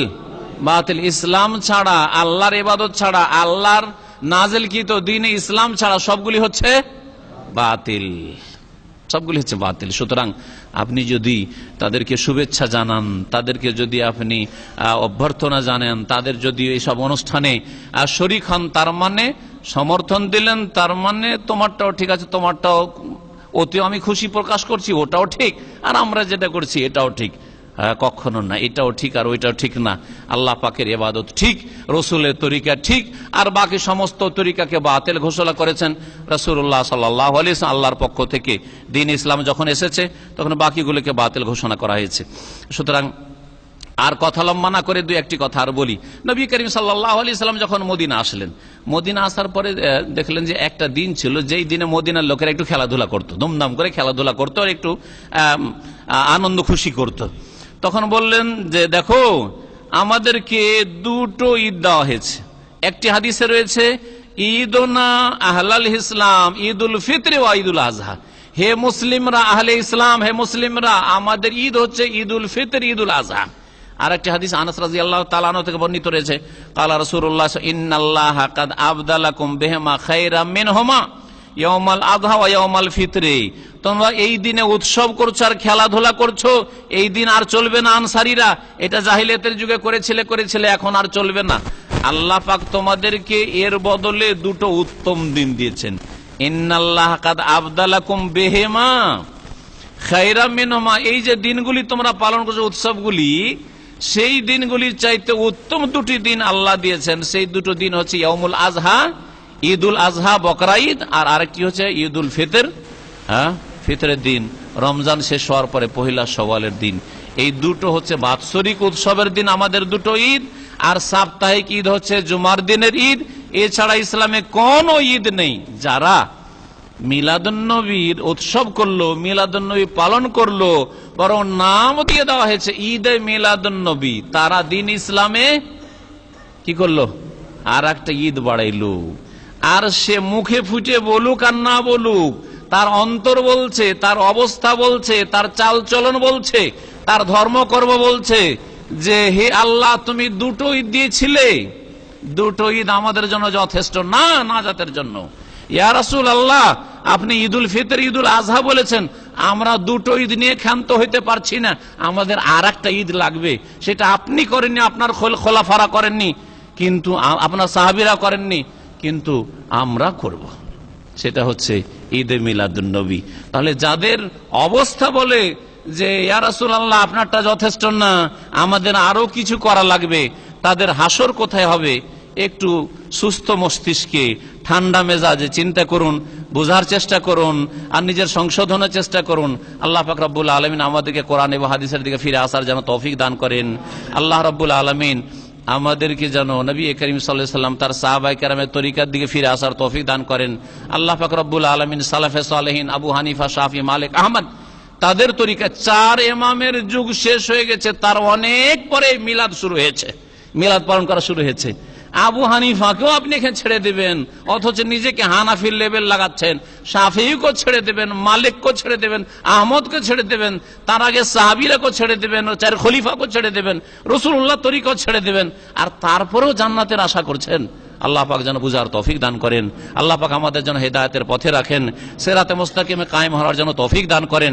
আল্লাহ পাক আমাদেরকে দুনিয়াতে ঈমান আমলের উপর রাখেন, কোরআন এবং সুন্নাহ অনুযায়ী চলার তৌফিক দান করেন। আল্লাহ পাক রব্বুল আলামিন সুন্নতের পাবন্দি করার জন্য তৌফিক দান করেন, নবীর আদর্শ মোতাবেক চলার জন্য তৌফিক দান করেন, নবী করিম সাল্লাল্লাহু আলাইহি ওয়াসাল্লাম সাহাবায়ে কেরামদের সাথে সত্যিকার মহব্বত করার জন্য তৌফিক দান করেন, নবী করিম সাল্লাল্লাহু আলাইহি ওয়াসাল্লামের সাথে সত্যিকার ভালোবাসা প্রকাশ করার জন্য তৌফিক দান করেন। নবীর ভালোবাসা বছরে একদিন নয়, নবীর ভালোবাসা তার আদেশ নির্দেশ সবগুলি পালন করার মাধ্যমে। নবীর ভালোবাসা প্রকাশ করতে হবে বেশি বেশি তার প্রতি যে কোনো দিন দুরূদ পাঠ করার মাধ্যমে। আপনি শুধু 12 রবিউল আউয়াল আপনি দুরূদ পাঠ করবেন, ওয়াজ মাহফিলে, মিলাদ মাহফিলে শুধু দুরূদ পাঠ করবেন, আর বলবেন যে নবীকে ভালোবাসি, এটা সাহাবায়ে কেরামের তরিকা নয়। সাহাবায়ে কেরামের তরিকা মসজিদে ঢুকলে বিসমিল্লাহ ওয়াসসালাতু ওয়াসসালামু আলা রাসূলিল্লাহ। হ্যাঁ, সাহাবায়ে কেরামের তরিকা হচ্ছে যে আজানের পরে, আজান হইলে আজানের জবাব দেওয়ার পরে কি করা? দুরূদ পড়তেন না পড়তেন না? কয়টা লোক পড়ছেন? যারা এই মিলাদের বিদআত করেন তারা আজানের জবাবও দেন না, আজানের পরে দুরূদ শরীফ পড়েন না, ঠিক কি না বলেন? হ্যাঁ, নবী সাল্লাল্লাহু আলাইহি ওয়াসাল্লামের তরিকা হচ্ছে জুমার দিনে বেশি বেশি দুরূদ পাঠ করা। জুমার দিনে কখনো তো এই দুরূদ বেশি বেশি দুরূদ পাঠ করা নসিব হইল না। হ্যাঁ, মসজিদ থেকে বের হওয়ার সময়, মসজিদে ঢোকার সময় দুরূদ পাঠ করা নসিব হইল না, সুন্নত করা নসিব হয় না। আগেই আমি বলেছি যারা বিদআত করবে তাদের আল্লাহর একটা মার পড়বে, সেই মারটা হচ্ছে সুন্নতকে আল্লাহ পাক কেড়ে নেবেন। যেমন এর মধ্যে যে পানি ঢুকাবে সে আসল পানিটা মাইনাস হয়ে যাবে, ঠিক ওই রকমই তাদের অবস্থা হয়েছে। আল্লাহ পাক রব্বুল আমাদেরকে সংশোধন করে ফিরে আসার জন্য তৌফিক দান করেন। আল্লাহ পাক রব্বুল আমাদেরকে জান্নাতুল ফিরদাউস যেন নসিব করেন। আল্লাহ পাক আমাদেরকে 5 ওয়াক্ত নামাজ আদায় করার জন্য তৌফিক দান করেন। নবী করিম সাল্লাল্লাহু আলাইহি ওয়াসাল্লাম মেরাজ থেকে আমাদের জন্য যে তোহফা নিয়ে এসেছেন, গিফট নিয়ে এসেছেন 5 ওয়াক্ত নামাজের, আল্লাহ পাক যেন ফজরের নামাজ সহ জামাত সহকারে 5 ওয়াক্ত নামাজ পড়ার তৌফিক দান করেন। আল্লাহ পাক রব্বুল আলামিন ওই সব ভাইয়ের জন্য দোয়া করছে আল্লাহ পাকের কাছে যেসব ভাইরা 5 ওয়াক্ত নামাজ পড়েন জামাত সহকারে, তাদেরকে যেন তাহাজ্জুদ গুজার হওয়ার তৌফিক দান করেন। হালাল রিজিক আমাদের সকলে যেন বরকত দান করেন, হারাম রিজিক থেকে বেঁচে থাকার আল্লাহ পাক যেন তৌফিক দান করেন। যেসব ভাইরা সৌদি আরবে চলে এসেছেন তাদেরকে আল্লাহ পাক এখান থেকে হজ এবং ওরা বেশি বেশি করার যেন তৌফিক দান করেন, এবং এখান থেকে আল্লাহ পাক নেক আমল নিয়ে যাওয়ার তৌফিক দান করেন। এখান থেকে দিনের সঠিক জ্ঞান রাসূলের দেশ থেকে নিয়ে যাওয়ার আল্লাহ পাক যেন তৌফিক দান করেন। আল্লাহ পাকের কাছে আবার দোয়া করি আল্লাহ পাক আমাদের সকলকে এইভাবে জান্নাতুল ফিরদাউসে বসার যেন তৌফিক দান করেন, বসার সুযোগ যেন দান করেন। আল্লাহ পাক আমাদেরকে যেন জান্নাত নসিব করেন, নবীর শাফাআত দান করেন, নবী করিম সাল্লাল্লাহু আলাইহি ওয়াসাল্লামের যেন হাউজে কাউসার থেকে পানি দান করেন। সুবহান রাব্বিকা রাব্বিল ইজ্জাতি আম্মা ইয়াসিফুন ওয়া সালামুন আলাল মুরসালিন ওয়াল হামদুলিল্লাহি রাব্বিল আলামিন।